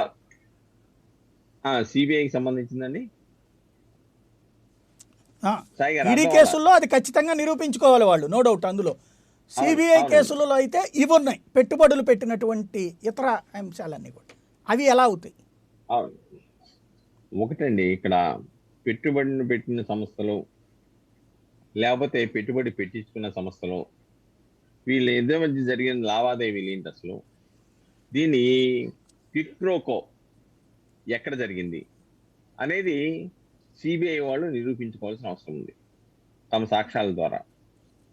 కాబట్టి క్విక్ ప్రోకో అదే దానికి వేరే సాక్షుల్ని చూపించట్లేదు వాళ్ళు. నేను అంటోంది అది నిర్లక్ష్యం చేశారా? దాంట్లో నాకు తెలిసినంత వరకు అండి, ఈ కేసుల్లో దాదాపుగా 40 మంది ఐఏఎస్లు రిటైర్ అయిన వాళ్ళు కానీ రిటైర్ అవ్వని వాళ్ళు కానీ ఉన్నారనేది నాకున్న సమాచారం, సబ్జెక్ట్ కరెక్షన్. అంటే ఈ ఐఏఎస్ లో వాళ్ళందరూ కూడా మేము రూల్ ప్రకారమే చేశామని చెప్పారు. సగం మంది పైగా ఎగ్జామ్షన్ కూడా తీసుకున్నారు ఆల్రెడీ. కేసుల్లో అరెస్టుల్లో ఇప్పుడు ప్రభుత్వాలే చెప్పినాయి అధికారి తప్పు లేదని చెప్పేసి. అవునండి, ఇప్పుడు ఆ రికార్డు అధికారి మేము తప్పు చేయలేదన్న రూల్స్ ఇప్పుడు వీళ్ళు చెప్పటం వేరండి. రూల్స్ అక్కడ ఉన్నటువంటి ఆ నిబంధనలు ఫాలో అయ్యారా లేదా, వైలేషన్ జరిగిందా లేదా, వైలేషన్ ఎందుకు జరిగింది, ఎలా జరిగింది అనేది సాక్ష్యాలు చెప్పాల్సిన అవసరం ఉంది. ఏదో నోటి మాట ద్వారా నేను రూల్ ఫాలో అయ్యంటే కుదరదు. అసలు ఆ రూల్ ఏంటి, రూల్లో కండిషన్స్ ఏంటి, ఆ కండిషన్స్ ఈ ఐఏఎస్ అధికారి, ఈ కన్సర్న్ డిపార్ట్మెంట్ ఎవరైతే అధికారులు ఉన్నారో వీళ్ళు ఫాలో అయ్యారా లేదా. ఫాలో అవ్వకపోతే డెఫినెట్ గా వైలేషనే కదా. కాబట్టి ఇవన్నీ కూడా కొద్దిగా మీరు చెప్పినట్టుగా సిబిఐ కేసుల్లో కొద్దిగా ప్రూవ్ చేయటం అని కొద్దిగా ఇబ్బందికరమైన పరిస్థితి అండి. కానీ ఈడీ కేసుల్లో ఆ పరిస్థితి ఉండదు. Right, correct, right. Ghoshal Srinivas garu, ఈ సాక్షులకు సంబంధించి అంటే ఇంకా విచారణ సాగుతుందా, ఆగుతుందా, ఇది ఇంతటితో అయిపోతుందా, అప్పుడు నిలుస్తాయా కేసులు? రైట్. దీనికి మీరు అడిగిన ప్రశ్నకు వెళ్లే ముందు యాంబిగిటీ ఉండకుండా నేను చిన్న క్లారిఫికేషన్ ఇస్తాను. ఎక్కడ అవకతవకలు వేరండి, నేరాలు వేరు. ఈ ఆర్థిక అవకతవకలు, ఆర్థిక నేరాలంటే తప్పు చేసిన వైలేట్ చేసిన వాడు నేరస్తుడే. వైలేషన్స్ ఎస్టాబ్లిష్ చేయాలంటే ముద్దాయిని ఎగ్జామిన్ చేసి తీరా. ఇప్పుడు నేను బిల్డింగ్ ప్లాన్ నాకు ఇచ్చారు, బిల్డింగ్ ప్లాన్ కాకుండా 3-5 అంతస్తులు కట్టేశాను. అయిపోయినప్పుడు ఒక్కోసారి నన్ను డైరెక్ట్ గా క్వశ్చన్ చేస్తారు, how many floors you have constructed? 4 floors. ఇగో చూడండి, మీ ఫోటోలు ఉన్నాయి ఇక్కడ, మీ పన్నులు కూడా ట్యాక్స్ ఉన్నాయి, మీరు 5 సర్వీసులు అప్లై చేసుకున్నారు, పవర్ సర్వీసులు, మీకు ఇచ్చింది 2 floors కే కదా అని డైరెక్ట్ గా క్వశ్చన్ వేశారు. ఎస్ అన్నాను, అయిపోయింది. No more. సాక్షి ముద్దాయి కాదు, ఆన్సరింగ్ పాయింట్ పర్సన్ ని తనకి ఎగ్జామిన్ చేయకూడదని ఎక్కడా లేదు. పర్టికులర్ గా ఈ ప్రేమ కేసుల్లో ఆ ఆన్సరింగ్ పార్టీ ఎవడు ఉంటాడో he has to give his statements. వాళ్ళు క్రాస్ ఎగ్జామినేషన్ చేస్తారు. అడిగిన వాటికి మనం అంటూ ఉంటాం కదండి, ఇవాళ ప్రాసిక్యూషన్ అడుగుతూ ఉంటుందని ప్రాసిక్యూషన్ ఎగ్జామిన్ చేస్తుంది, ప్రశ్నలు వేస్తారు. ఈ ప్రశ్నలు అన్ని అడగడమే దాన్ని ఎగ్జామినేషన్ అంటారు. ఆ ఎగ్జామినేషన్ చేసేప్పుడు ఖచ్చితంగా ఇగో నువ్వు అకౌంట్ ఓపెన్ చేసావు, నీవన్నీ కూడా షెల్ కంపెనీ, నీవన్నీ సూట్ కేస్ కంపెనీలు, ఎక్కడి నుంచి వచ్చింది డబ్బు? 1400 కోట్ల రూపాయలు ఒక రోజు వచ్చింది, మొన్నడే 1200 కోట్లు ట్రాన్స్ఫర్ చేసావు. ఎవరికి ట్రాన్స్ఫర్ చేసావు, ఎందుకు ట్రాన్స్ఫర్ చేసావు? This all part of examination. Establish చేసేప్పుడు ప్రాసిక్యూషన్ పర్సన్ ని హూ ఈజ్ ఫేసింగ్ చార్జెస్ అతన్ని ఎగ్జామిన్ చేయవలసిందే, చేస్తారు. అది అంబిగిటీ ఉండకుండా ఉందని చెప్పాను. Even in civil suits defendant examine చేస్తారు, చేసినప్పుడు క్రాస్ ఎగ్జామినేషన్ ప్లాంటిఫ్ క్రాస్ ఎగ్జామిన్ చేస్తారు టు ఎస్టాబ్లిష్ కేస్. ప్లాంటిఫ్ ని డిఫెండెంట్ లాయర్ ఎగ్జామిన్ చేస్తారు to establish case. Cross examination is a part of examination. అయిపోయిందండి. మీరు అడిగింది ఇప్పుడు ఈ విట్నెస్లు, ప్రాసిక్యూషన్స్ ఇండియా ఇలా మాట్లాడుతున్నాను అనుకోదు, సామర్థ్యాన్ని ఎవరిని శంకించరండి. ప్రాసిక్యూషన్ ఏజెన్సీ సామర్థ్యాన్ని ఎప్పుడు శంకించను, శీలాన్ని శంకిస్తూ ఉంటాను. అవకతవకలు మీరు 2G స్పెక్ట్రమ్ కేసులో సుప్రీంకోర్టులో జెరాస్ క్యాపిల్ అటెస్ట్ చేయకుండా గ్యాప్లతో నేను ఎన్నో కేసులు చేశాను. ఫార్మ్స్ మీద సంతకాలు పెట్టించేసుకుంటారు, బోల్డ్ ఇన్స్టిట్యూషన్ ఫార్మ్స్ ఏవి ఫిల్అప్ చేయరు. The document will be filed as document, list of documents file చేస్తారు, ఎగ్జిబిట్ కింద మార్క్ అయిపోతుంది. నాలటాడు దొరికితే అన్ని ఖాళీలే, ఉతికేస్తాం పట్టుకు రాజకీయ లో. 2G స్పెక్ట్రమ్ ఓడిపోవడానికి కారణం ప్రాసిక్యూషన్ యొక్క అసమర్థత. కాబట్టి చాలా చోట్ల ప్రాసిక్యూషన్ అసమర్థత మీకు జడ్జిమెంట్ లో కూడా ఏం చెప్తారండి, ప్రాసిక్యూషన్ ఫెయిల్స్ ఎస్టాబ్లిష్ కేసు అని చెప్తారు. అంతేకాని అక్యూజ్డ్ ప్రూవ్డ్ నాన్ గిల్టీ, ఆయన బంగారంతో సమానం అని ఎక్కడ చెప్పని జడ్జిమెంట్ లో. ప్రాసిక్యూషన్ ఫెయిల్యూర్స్ 75% ఉంటాయి. 75%. ఇందాక చెప్తున్నా మా మిత్రుడు, ఆయన ఎవరో ఇన్వెస్టిగేషన్ ఆఫీసరు 1500 కోట్లే అన్నాడు. అది 1500 కోట్లైనా 15 కోట్లైనా 15 రూపాయలైనా అది ప్రూవ్ చేసుకుంటారు. దాన్ని ఆ స్టేట్మెంట్లు ఎవిడెన్స్ కిందలో వాళ్ళని ఎవరిని మీరు వెళ్ళి ఎగ్జామిన్ చేసుకుంటే మీరు మీ తరఫున 1500 కోట్లు అన్నారు, బయట అన్నారు, కాస్త మా తరఫున సాక్ష్యం చెప్పుకుంటారంటే అభ్యంతరం వరకు లేదు. వాటి మీద మనం చర్చలు చేయకూడదు. ఇప్పుడు మీరు అనేది 2 బ్రాక్లో ప్రాసిక్యూషన్, మా సుబ్బారావు మా మిత్రులు అన్నారు, సిబిఐ కేసులు బలహీన పడిపోవడం కారణం ఏంటంటే ఆఫీసర్లు వెళ్ళిపోయారు, మొత్తం కట్టలు లారీ డాక్యుమెంట్ వేస్తారు, దాని మీద కొరిలేషన్ ఉండదు, దాని మీద ఎక్స్ప్లెనేషన్ చెప్పేవాడే ఉండదు, దాని మీద వ్యాక్యూమ్ ఉంటుంది. ఆ వ్యాక్యూమ్ ని ఫిలప్ చేసేటువంటి సామర్థ్యం ఉంటుందండి. ఎవ్వరి సామర్థ్యం తగ్గించద్దు, ఎవరికి నిబద్ధత ఉండదు, మనం రిటైర్ అయిపోతాం వెళ్ళిపోతాం అని. అంటే ఈ డైరెక్టర్ ఆఫ్ ఎన్ఫోర్స్మెంట్ కేసులు బలంగా ఉండడానికి కారణం ఏంటంటే ఎవరి తప్పులు వాళ్ళే చేస్తారు. వాళ్ళు డైరెక్టర్ ఆఫ్ ఎన్ఫోర్స్మెంట్ కొత్తగా ఏమీ సాధించదు, వీళ్ళు చేసిన తప్పులన్నీ సేకరిస్తారు. వైలేషన్స్ అన్నీ కదా, వీళ్ళు చేసిన తప్పులన్నీ సేకరించి బిగించి వదిలిపెట్టేస్తారు. దాన్ని డైరెక్టర్ రెవెన్యూ డిపార్ట్మెంట్ లో పనిచేస్తే సెంట్రల్ రెవెన్యూ ఇంటెలిజెన్సీ డిపార్ట్మెంట్ ఉందండి, గట్టిగా ఉందండి. దాంట్లో అసలు ముక్కు నేలే రాసేస్తారు అని తప్పు చేస్తే.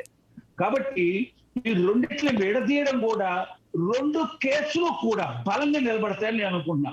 లేకపోతే లూప్ పోల్, వీక్ లింక్ సిబిఐలో ఉన్న వీక్ లింక్ ని అంటే డైరెక్టర్ ఆఫ్ ఎన్ఫోర్స్మెంట్ కొట్టేస్తుంది. ఈ లింక్ ఆ లింక్ విడదీసేసారు అనుకోండి, డైరెక్టర్ ఆఫ్ ఎన్ఫోర్స్మెంట్ ఏదైతే ప్రాసిక్యూట్ చేస్తుందో గట్టిగా చేసుకోగలరు, వీళ్ళకు కూడా గట్టిగా చేసుకోవడానికి అవకాశం ఉంటుంది. ఇప్పుడు విట్నెస్ ఎవరినైతే ఉన్నారు ఇక్కడ క్విడ్ ప్రో క్వో అన్న పదం దగ్గర ఇబ్బంది వస్తుందండి. నేరస్తులు ఎవరు అధికారంలో లేనప్పుడు ఇక్కడ ఉన్నంటే విజయసాయి రెడ్డి అధికారి కాదు, విజయసాయి రెడ్డి మీద క్విడ్ ప్రో క్వో వాళ్ళ అడ్వకేట్లు చేయవలసిన రీసెర్చ్ అది, నేను దాంట్లోకి వెళ్ళను, తప్పది. వాళ్ళు చేసుకోవాలి, మేము చేసుకుంటాం కదా మీకెందుకు అంటారు. కాబట్టి వాళ్ళకి ఏమేమి డిఫెన్స్ అవైలబుల్ గా ఉంది, ప్రాసిక్యూషన్ దగ్గర ఉన్న ఎవిడెన్స్ ఏమిటి, ఈ రెండిట్ల మీద కోర్టులో విచారణ చేస్తూ జరిగిన తర్వాత తప్పనిసరిగా వాళ్ళ మీద కనుక ప్రూవ్ అవ్వకపోతే ఛార్జెస్ వాళ్ళకి ఎక్కువ వస్తుంది, ప్రూవ్ అయితే కన్విక్షన్ వస్తుంది. ఇక్కడ మీరు రెండిట్లని మీరు అడిగారు కాబట్టి ఇంకొకసారి మళ్ళీ రిపీట్ చేస్తున్నాను అనుకోకపోతే, రెండిట్లని సెపరేట్ గా విచారణ చేయమండంలో ఒక చక్కటి సాంప్రదాయాన్ని ప్రారంభించారని నాకు అనిపిస్తుంది. రైట్, మంచి పాయింట్. రాజీవ్ గాంధీ గారు ఏమంటారు?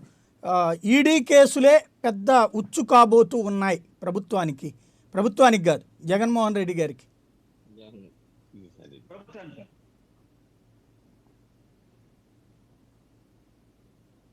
రాజీవ్ గాంధీ గారు వినబడుతుందా? మీది మ్యూట్ లో పడింది చూడండి ఆడియో. ఓపెన్ చేశాను, అన్మ్యూట్ చేశాను. సార్ ఇప్పుడు కోర్టు పరిధి వారు కోర్టు ద్వారా వారు ఏ ఉత్తర్వులు ఇచ్చినా సరే దాన్ని అందరూ అన్ని కేసులకు వర్తిస్తుంది. ఏ కేసుకు సంబంధించి ఇచ్చినా సరే అందరూ దాన్ని శిరసావహించాలి. ఇప్పుడు అందులో ఈడీకి కేసు విచారణ సెపరేట్ గా, సిబిఐ కేసు విచారణ సెపరేట్ గా జరపాలని అన్నారు. అందులో కూడా తప్పైన ఆయన కూడా అన్నారు మంచి సాంప్రదాయానికి తెరలేపారని. మంచి సాంప్రదాయాన్ని ఎవరు తెరలేపినా దాన్ని అందరం స్వాగతిద్దాం. అయితే వాళ్ళు ఏం చేసినా సరే అందులో ఉండేది ఏం లేదంటే మా విశ్వాసం మాకు ఉంటుంది.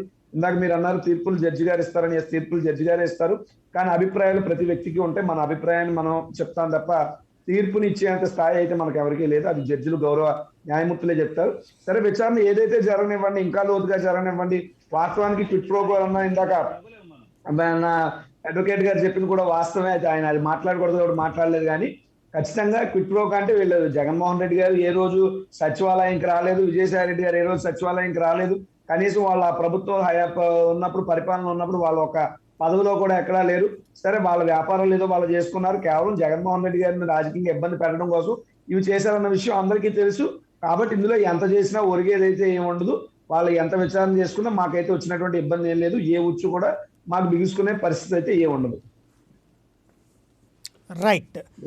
ఇక శాంతి ప్రసాద్ గారు, ఈ జగన్ కేసులు పక్కన పెడితే నేర చరిత్రలకి సంబంధించినటువంటి కేసులు ఏడాది లోపుగా పూర్తి చేయటం అన్నటువంటి దాని మీదన ఇప్పుడు ఇచ్చినటువంటి ఈ ఉత్తర్వుల వలన పెద్ద ఎత్తున కేసులు పరిష్కారం అయ్యే అవకాశాలు ఉంటాయా? పెద్ద ఎత్తున కాదు సార్, దాదాపుగా పూర్తయ్యే అవకాశాలు ఎక్కువ ఉంటాయి. అయితే ఈ మధ్య సుప్రీంకోర్టులో అమికస్ క్యూరీ గారు ఇచ్చిన రిపోర్ట్ ఒకటి ఉంది ఈ కేసుల్లోనే. అది చాలా కొద్దిగా విచిత్రంగా అనిపించింది. ఎందుకంటే ఈ 2 సంవత్సరాల్లోనే కేసుల సంఖ్య తగ్గకపోగా ఇంకా 18% పెరిగినాయి అని చెప్పి ఆయన రిపోర్ట్ ఇవ్వడం జరిగింది. ఆయన ఇంకొక అబ్జర్వేషన్ కూడా చేయడం జరిగింది. అధికారంలో ఉన్న వాళ్ళు వాళ్ళ కేసుల్ని జీవోల ద్వారా కూడా మాఫీ చేయించుకుంటారని పలు ఉదాహరణలు కూడా ఆయన ఇవ్వడం జరిగింది. దాని మీదే ఇందాక చెప్పినట్టుగా ఉత్తర్వులు వచ్చిన సుప్రీంకోర్టు. వాస్తవానికి ఇందాక గోసాల గారు ప్రస్తావించారు దాన్ని. ఏంటంటే వాస్తవానికి 321 కింద సెక్షన్ 321 కింద కేసులు జీవోలు తీసేసేటప్పుడు ఏదైతే ట్రయల్ కోర్టు ఉంటుందో ఆ కోర్టు యొక్క పర్మిషన్ అవసరం. కానీ ఇప్పుడు హైకోర్టు అనేది బిగించడం అనేది అది ఒక ఉత్తమ సాంప్రదాయం కింద మారుతుంది. ఎందుకంటే ఇక అవినీతికి ఆస్కారం ఉండదు, పార్షియాలిటీకి ఉండదు. ఎందుకంటే ఒక కోర్టు ఇచ్చిన దాన్ని మరొక కోర్టు అవునా కాదో చెప్తుంది. అది కానీ కింద కోర్టు ఇచ్చిన దానికి సమర్థనగా ఉందనుకోండి, ఆ వ్యక్తులకి అది మంచి సర్టిఫికేట్ కింద ఉంటుంది. కాదు అని ఇస్తే అది మళ్ళీ తేడా అనిపిస్తుంది. కాబట్టి ఈ ఏదైతే సుప్రీంకోర్టు ఈ నిన్న ఇచ్చిందో ఆ ఉత్తర్వు అది చాలా ఆహ్వానించదగ్గది. రెండోది ఏంటంటే ఇప్పుడు సుప్రీంకోర్టు కూడా కేంద్ర ప్రభుత్వం మీద చాలా హెవీగా వచ్చింది. సుమారుగా నెలల తరబడి కౌంటర్ వేయాల్సింది, ఎందుకు వేయలేదు, మీరు వెయ్యకపోతే మీరు మీ వాదన ఇందులో లేదన్నట్టుగా మేము భావించి ఫర్దర్ గా వెళుతూ కొత్త బెంచ్ని కాన్స్టిట్యూట్ చేస్తాం ఈ కేసుల విచారణకు సంబంధించి అని. ఇప్పుడు అక్కడ కూడా స్పీడప్ పోదండి. ఇప్పుడు ఈ కేసులు ఏ రకంగా విచారణ చేయాలో, దానికి ఎటువంటి మోడస్ ఆపరాండి చేసుకోవాలి అనే దాని మీద ఇంకా మల్లగులలో జరుగుతుంది. అది ఒక నిర్దిష్టమైన ప్రతిపాదనకు వస్తుంది. బహుశా ఈ రెండున్నర సంవత్సరాల్లో పూర్తి అయిపోవచ్చు. విచారణ కూడా దాదాపుగా టైం ఫ్రేమ్ ఇచ్చి ఆ టైం ఫ్రేమ్ లో చేయమని అనొచ్చు. అది కన్నా జరిగితే చాలా కేసులు 90% పైన కేసులు. ఎందుకంటే అది ప్రూవ్ చేసుకుంటే ఇంకెక్కడ ఇంకో చిన్న అబ్జర్వేషన్ పెడితే బాగుండేది. ఆ కేసుల నుంచి మీరు బయటపడితే గనా, ఎందుకంటే అంతకు ముందు ఒక జడ్జిమెంట్ వచ్చిందండి, ఆ జడ్జిమెంట్ నలిఫై చేశారు, లిల్లీ థామస్ జడ్జిమెంట్. అందులో ఏం జరిగిందంటే శిక్ష పడితే ఇమీడియట్ గా డిస్క్వాలిఫై అయిపోతాడు. ఇందులో అందరూ కూడా శిక్షణ పడిన కాకపోవచ్చు, కొందరు విచారణ ఎదుర్కొంటున్న ముద్దాయిలు ఉండొచ్చు. కానీ ఎవరైతే శిక్షణ ఎదుర్కొంటున్నారో వాళ్ళు మటుకు ఈ శిక్ష పడిందో వాళ్ళు ముందు పరిగెత్తారు కోర్టుకి, మా కేసులు తొందరగా విచారణ చేయండి బాబు అని. ఆ పద్ధతులు కూడా ఉంటాయి. కాబట్టి ఇక్కడ కొన్ని సంస్కరణలు రావాల్సిందే. ఎన్నికల్లో నేరమయ రాజకీయాల నుంచి పూర్తిగా ప్రజాస్వామ్యము క్లీన్ అవ్వాల్సిందే. ఆ కలుషితమైన నీరు పక్క తొలగి స్వచ్ఛమైన నీరు వస్తే అది విశాల భారతదేశ ప్రయోజనాలకి, ప్రజాస్వామ్యానికి, మన్నికకి చాలా బాగుంటుంది. దీన్ని అందరూ స్వాగతిస్తాం. ఇందులో ఎవరు కూడా దీన్ని విభేదించేది లేదు. రైట్, మంచి పాయింట్. ఇక్కడ అయితే గోశాల్ గారు, ఈవేళ దేశంలో శిక్షలు పడినటువంటి వాళ్ళు కూడా, ఫర్ ఎగ్జాంపుల్ లాలూ ప్రసాద్, ఆయన కొడుకే ఇప్పుడు మళ్ళీ అక్కడ కీ రోల్, ప్రధాన ప్రతిపక్ష స్థాయికి వచ్చారు. ఒకప్పుడు పూలందేవి శిక్ష పడింది కూడా ఆవిడకి, కానీ అక్కడ ప్రభుత్వం క్షమాభిక్ష పెడితే దాని ఆధారంగా బయటకు వచ్చింది, మళ్ళీ ఆవిడ పార్లమెంట్ సభ్యురాలు అయింది. అంటే ప్రజలు ఇక్కడ నేర చరిత్రలకు సంబంధించి కేసులు ఉంటే వీళ్ళు బయటకు వస్తారని ఓట్లేస్తున్నారా, నేరస్తులైనా పర్లేదని ఓట్లేస్తున్నారా, నేరం ప్రూవ్ అయితే ఓట్లు వేయడం ఆగుతుందా? మంచి ప్రశ్న వేశారండి, మంచి ప్రశ్న. చివరిలో అయినా సరే మంచి ప్రశ్న వేశారు, టైం లేకపోయినా. పూలందేవి గారికి క్షమాభిక్ష పెట్టారు తప్ప ఆవిడకి పడిన శిక్ష, ఆవిడ కోర్టు ఏదైతే నిర్ధారణకు వచ్చిందో ఆవిడ నేరస్తురాలే అన్న దాని మీద ఏమి దాని రాష్ట్రపతి గారు ఏమి రివ్యూ చేయలేదు. ఆవిడకి ఇచ్చిన శిక్షను రద్దు చేశారంటే క్షమాభిక్ష క్షమించారు, కానీ ఆవిడని మళ్ళీ పబ్లిక్ లైఫ్ లోకి అలౌ చేయడం అనేది రాజకీయ వ్యతిరేకం. రాజకీయం అంగీకరించారు దాన్ని. ఆవిడ శిక్ష పడిన నేరస్తురాలే, కానీ గెలిచింది తగ్గించేశారంటే క్షమాభిక్ష పెట్టి. అక్కడ ఆవిడ పూలందేవి గారి ఎవరికైనా శిక్ష పడితే రాష్ట్రపతి గారికి క్షమాభిక్ష ఆవిడ వినిపించారు. ఆవిడ గెలిచింది, చెప్పండి. అది వింత. కాబట్టి ప్రజా కోర్టులో గెలిచింది, గెలవడం తప్పది. ప్రజా కోర్టులో గెలిచింది. నేరస్తులందరూ ప్రజా కోర్టులో గెలవగల సామర్థ్యం ఉన్నవాళ్ళు, వాళ్ళందరికీ సామర్థ్యాన్ని శంకించదు నేను. ఎందుకంటే వాళ్ళకి ప్రజా మద్దతు చాలా ఉంటుంది. నాకు తెలుసు, ప్రజాప్రతినిధి గారిని జైల్లో వేసినట్టయితే ఒక కేసులో 1,00,000 మంది ఆయన్ని విడుదల చేయండి అని న్యాయస్థానం ముందు అడిచారు. కాబట్టి వాళ్ళందరి సంఖ్య లెక్కెట్టేసి వీడిని విడుదల చేసేస్తే మనకి మన ఎవరు ఆయన చెప్పినట్టుగా మనకి ప్రధానంగా నేరస్తుల సామ్రాజ్యం అయిపోతుంది. నేరమయ్య రాజకీయాల నుంచి నేరమయ్య చరిత్ర వాళ్ళని దూరం చేస్తే ప్రజాస్వామ్యం బలహీనంగా ఉండదు, బలపడుతుందని మన అందరి ఆశ. ఇప్పుడు మీరు అడిగిన దాన్ని బట్టి చూసినట్టయితే ఈ representation of peoples act section 8ని సవరణ చేశారు. సవరణ చేస్తే ఒక్కసారి నీ మీద శిక్ష పడితే నువ్వు అప్పీల్కి వెళ్ళిపోయి స్టేజ్ ఏం చేసుకున్నంత మాత్రం సరిపోదు. అల్టిమేట్ గా నీవు నేరస్తులు కాదని తీర్పు వచ్చే వరకు నువ్వు ఆ ప్రజా జీవనంలో దూరంగా ఉండవలసిందే. You will not be allowed to contest from even a panchayat board member అన్న విషయం ఏదైతే ఉందో దాన్ని నిర్ధారణ చేసుకుంటే, ఇందాక మా మిత్రుడు చెప్పాడు ఆయన, ఈ రాజకీయ నాయకులు శిక్ష పడిన వాళ్ళది కోర్టు చుట్టూ పరుగు పెట్టి ఎక్స్ప్లెయిన్ చేయించుకుని నెలలోనే తీర్పులు చెప్పించేసుకుంటారు. నెలలోనే తప్పనిసరిగా వాళ్ళకి ఆ మాత్రం సామర్థ్యం ఉంది, చెప్పించుకోగలరు కూడా. రెండో విషయం వస్తాం, సుప్రీంకోర్టు కేంద్ర ప్రభుత్వాన్ని మద్దలిచ్చింది. మీరు కనుక వెంటనే అప్పుడు కౌంటర్ అఫిడవిట్ మీరు రిప్లై చేయాలి కదా, యు ఆర్ ఆన్సరింగ్ పార్టీ. మీరు ఆన్సరింగ్ పార్టీ మీరు కనుక కౌంటర్ ఇవ్వకపోతే మేమేమైనా ఆలోచిస్తుంటే మీకు అసలు ఆన్సర్ చేయడానికి ఏమీ లేదు కాబట్టి మీకు దీని మీద అభ్యంతరం లేదని అనుకుంటామని. చాలా నిజమే, ఎలాగ కాలేపై చేయకుండా అటువంటి సలహాలు ఇవ్వాలి, అటువంటి హెచ్చరికలు చేయాలి. కానీ 6 నెలల్లో దీన్ని తీర్పు చెప్పండి, dispose with in 6 months, dispose with in 3 months, dispose with in 1 year అన్నవి సంవత్సరాల తరబడి న్యాయస్థానంలో మగ్గిపోతున్నాయి. మరి ప్రజలు కూడా ఏమండి, మన హైకోర్టుకి వెళ్ళారండి, మీరేమో ఎక్స్ప్లెయిన్ చేసి పిటిషన్ మీద మనకు డైరెక్షన్ తెచ్చారు, మీరే అన్నారు 6 నెలల్లో కోర్టు విచారణ చేయమని అన్నారు, 6 ఏళ్ళు అయిపోయింది, లోపం అంతా మీలోనే ఉందని పార్టీ అడ్వకేట్ ఇచ్చిన సందర్భాలు చాలా ఉంటాయి. కాబట్టి మన అందరూ ఈ వ్యవస్థల్లో, ఈ 3 వ్యవస్థల్లో జవాబుదారులు ఎవరు? ప్రజలైనా జవాబుదారులు, వ్యవస్థలో ఉన్న అందరూ జవాబుదారులే. ఇవాళ 20 సంవత్సరాలు అయ్యిందండి, మా భార్య భర్తలు విడిపోయి వాళ్ళని కలిపాము, సంతోషం, చాలా ఆనందం. వాళ్ళ పిల్లలు పెళ్లిడికైనా మీరు కలపగలిగామన్నారు, వాళ్ళు కలిశారు. కానీ ఇదంతా కూడా ఎక్కడ జాప్యం జరుగుతుంది? ఎక్కడ మనం కాదా జవాబుదారి? నేను కాదా జవాబుదారి? అడ్వకేట్ గా నేను I'm part of the judiciary, నేను కూడా జవాబుదారీయే. నేను కూడా అప్పుడప్పుడు గిల్టీ ఫీల్ అవుతూ ఉంటాను. ఓహో, ఎవరైనా వాడి జీవితకాలంలో వాడి ఆస్తి, వాడి తాత ఇచ్చిన ఆస్తిని వాడు సంపాదించుకోవడానికి వాడు 18 ఏళ్ల వయసులో కోర్టుకు వెళ్తే కనీసం వాడి కొడుకైనా ఆస్తిని అనుభవించే పరిస్థితి తీసుకొద్దామని నా తాపత్రయం. వాడి జీవితకాలంలో ఆస్తిని కూడా చూడలేదు. ఇప్పుడు నేను అంటూ ఉంటాను ఒక్కోసారి ఎడ్యుకేషన్ పిటిషన్ లో, నేనేదైనా సాధిస్తే అదంతా కూడా నా క్లయింట్ జీవితకాలంలో అనుభవించగలిగితే అంతకన్నా మహోన్నతమైన ఉపకారం నేను చేసిన వాడు, అంత అదే పెద్ద ఉపకారం. కాబట్టి ఇదంతా కూడా ఈ లాక్సెస్, ఇదంతా ఏదో కాలయాపన లేకుండా స్పెషల్ కోర్టు. ఇప్పుడు ప్రజలు ఏమడుతారండి, సెన్సేషన్ కేసులు వస్తే పొద్దున్న వస్తే సాయంత్రం దాకా టీవీ డిస్కషన్స్. సెన్సేషన్ కేసు దాంట్లో లల్లు ప్రసాద్ యాదవ్ పార్టీ పేరు ఏంటంటే సెలబ్రిటీయా, రాజకీయ నాయకుడు అయితే పొద్దున్నే అమర్నాడికి ఇవేనా సెన్సేషన్ కేసునే మీరు తీర్పులు చెప్పుకుంటారా? నాలాంటి ముసలాడు, నాకు అయ్యో నా కొడుకు నా కూతురు నన్ను పోషించట్లేదు, నేను కోర్టుకు వస్తే చచ్చిపోవాలన్నా రూపాయి అందట్లేదు నాకు. ఈ విధంగా సామాన్య న్యాయాన్ని, సామాజిక న్యాయాన్ని, సర్వమానవ సౌభృత్వాన్ని, ఇదంతా మన అవ్వచ్చేది వెల్ఫేర్ స్టేట్. మనం మొదటి నుంచి అనుకుంటున్నాం మన యొక్క సంక్షేమ రాజ్యం.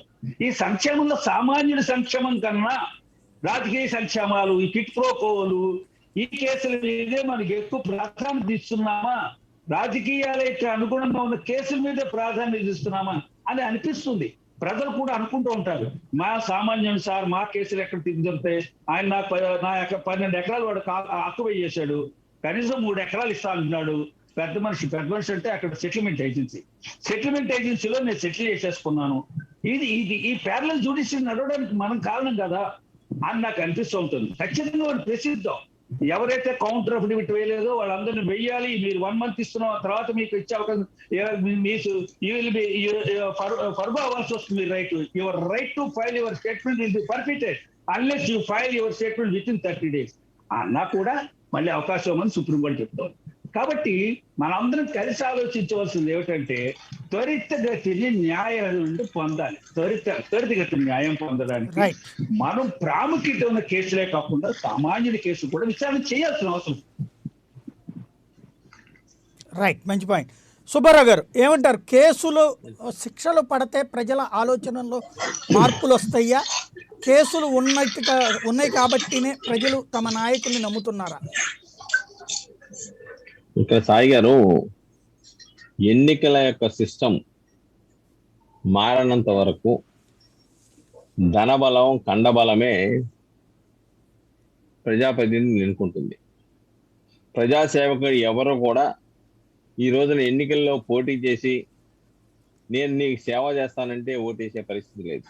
దీంట్లో ప్రధానంగా మనం ఆలోచించింది విద్యావంతులు, మేధావులు మనకెందుకు లేని తమ ఓటు హక్కుని వినియోగించకపోవటం వల్లనే ఈ సమాజానికి పరోక్షంగా వాళ్ళు ద్రోహం చేస్తా ఉన్నారు. ఇంకా పేదవారు, బడుగు వారికి వచ్చేటప్పటికి మాకు డబ్బులు ఇస్తేనే మేము ఓట్లు వేస్తామని ధర్నా చేసిన సంఘటనలో మనం చూస్తా ఉన్నాం.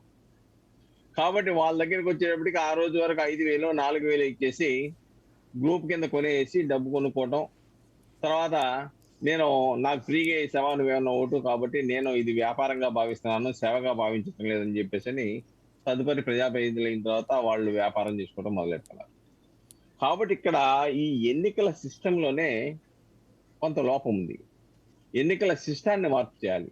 అది తామాషా పద్ధతి పెడతారా, లేదంటే ఇంకో పద్ధతి పెడతారా, దాని గురించి ఆలోచించక ఎన్నికల యొక్క పద్ధతిని మార్చకుండా క్రిమినల్స్ చట్టసభల్లోకి వస్తారేనో, లేదంటే ధనవంతులు ఓట్లు కొనుక్కుందా వస్తారేనో, వీటిని నిర్మూలించడం అనేది అంత ఈజీ అయిన విషయం కాదు సాయి గారు. అందుకే మీరు చెప్పినట్టుగా పోలందేవి లాంటి వాళ్ళు ఎన్నికవుతారు, అనేక నేరాల వాళ్ళు అవుతారు, ఆర్థిక నేరగాలు ఎన్నికవుతారు. అందరూ కూడా దాదాపుగా 4,400 మంది మాజీ తాజా నేరారోపణలు ఎదుర్కొన్నటువంటి ప్రజాప్రతినిధులు ఈ దేశంలో ఉన్నారని చెప్పేసి లెక్కలు తేలుతా ఉన్నాయి. అది కూడా దినదిన అభివృద్ధి చెందుతా ఉంది. ప్రతి ఎన్నిక కూడా నేరస్తుల సంఖ్య పెరుగుతా ఉంది. వాళ్ళు ఎన్నికల్లో పోటీ చేస్తున్నారు, గెలుస్తున్నారు. కాబట్టి ఎఫిడవిట్లో మనం వీళ్ళు ఇమ్మన్నాం. గతంలో ఎఫిడవిట్లో వాళ్ళ నేర చరిత్ర అంతా ఇమ్మని ఎవరు చూస్తున్నారా? ఎఫిడవిట్లు నిరక్షరాస్యులు అధికంగా ఉన్నటువంటి మన దేశంలో నెట్లో పెట్టిన ఎఫిడవిట్లని, వాళ్ళ నేర చరిత్రని ఎవరు చూస్తారు? చూసేవంటి మేధావులు, విద్యావంతులు. మనం ఎక్కడ నుంచుంటాంలే ఎండలో నుంచొని ఎక్కడ టైం వేస్తూ ఓటు ఎక్కడ వేద్దాంలే మానేస్తున్నారు. కాబట్టి ఈ సిస్టంలో ఓటు హక్కును కనుక వినియోగించుకోకపోతే వాళ్ళు భారతదేశ పౌరులుగా గుర్తించడం సాధ్యం కాదనేటువంటి ఒక కఠినమైనటువంటి నిబంధనలు లాంటివి తీసుకురావాల్సిన అవసరం ఉంది ఈ దేశంలో. అసలు నీ ఆ ఓటు హక్కును నువ్వు వినియోగించకుండా నువ్వు విద్యావంతుడు ఎలాగవుతావు? నీకు అసలు ప్రశ్నించే హక్కు ఎక్కడుందని అసలు నీకు? కాబట్టి ఇలాంటి కొన్ని సవరణలు తీసుకొస్తే ఈ ఎన్నికల సిస్టమ్ చేంజ్ అవుద్ది. ఎన్నికల సిస్టమ్ చేంజ్ అయితే ఆటోమేటిక్ గా ఈ రోజున మనం మహాత్మా గాంధీనో డాక్టర్ బాబాసాహెబ్ అంబేద్కర్ తీసుకొచ్చేసి ఏ నియోజకవర్గంలో నుంచో పెడితే చిత్తుగా ఓడిపోతారు, డిపాజిట్లు కూడా రావు ప్రస్తుత ఎన్నికల పద్ధతుల్లో. కాబట్టి ఈ పరిస్థితి మారాలి అంటే డెఫినెట్ గా ఎన్నికల సిస్టమ్ మార్పు రావాలి. అప్పటి వరకు కూడా మనం ఎంతమంది నేరస్తులు అని చెప్పుకున్నా, ఎంతమంది దోపిడీగాళ్ళు అని చెప్పుకున్నా, ఎంతమంది భూస్వాములు అని చెప్పుకున్నా, ఎంతమంది ఇసుక ర్యాంపుల్లో దోచుకుంటున్నారని చెప్పినా ఉపయోగం ఏమి లేదండి. ప్రజల్లో మార్పు రావాలి, ప్రజల్లో చైతన్యం రావాలి. ముఖ్యంగా విద్యావంతులు అనుకునే వాళ్ళు మాకెందుకులని నిమ్మక నీరెత్తినట్టుగా ఊరుకోకుండా, వాళ్ళు మేల్కోకుండా ఉంటే వాళ్ళు సమాజానికి పరోక్షంగా ద్రోహం చేసినట్టు అవుతుందండి. అదే ఈ దేశంలో, ఈ రాష్ట్రంలో జరుగుతుంది. సాయి గారు. రైట్.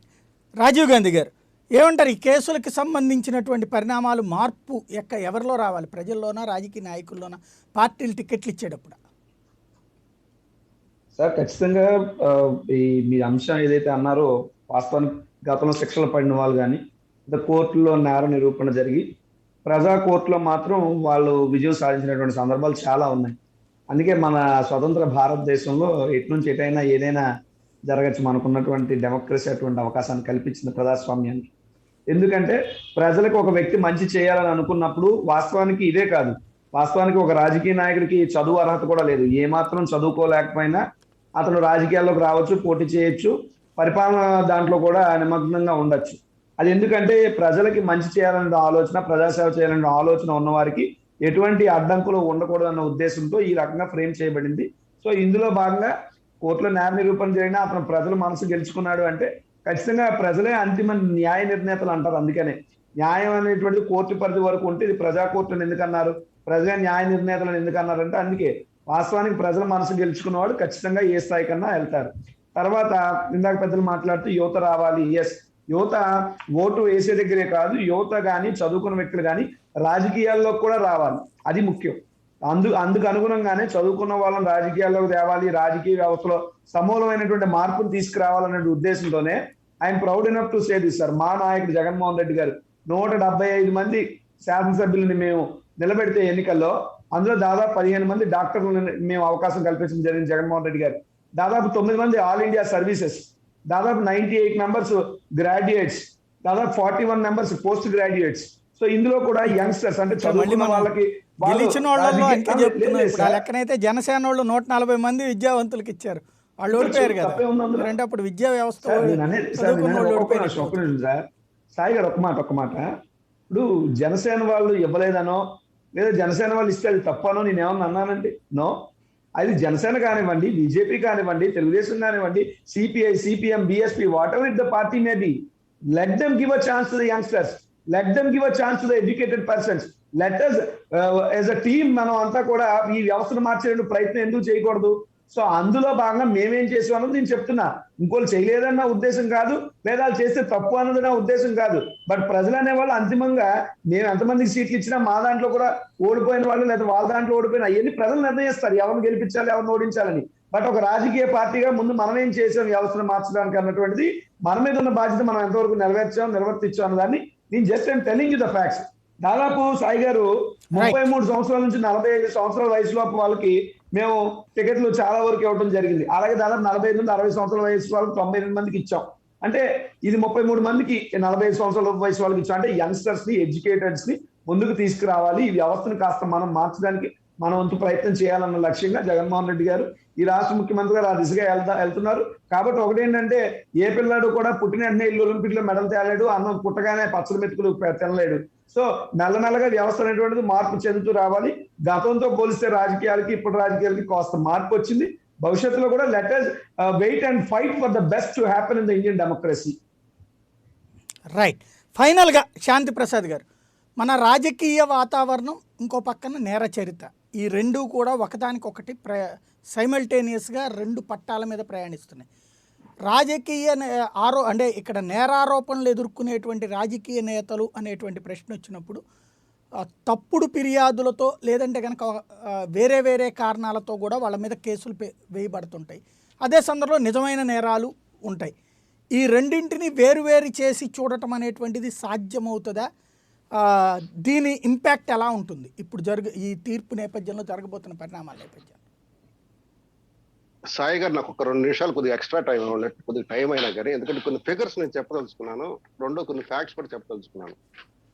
సుప్రీంకోర్టు ఈ రోజు ఒక మంచి ఉద్దేశంతో ముందడుగు వేస్తుంది, కానీ న్యాయ వ్యవస్థ కూడా కొద్దిగా పకడ్బందీగా నిలబడిపోతే ఈ నేరమర రాజకీయాలు ఏ రకంగా దెబ్బతింటాయని చిన్న నేను బ్యాక్గ్రౌండ్ కూడా ఇస్తాను.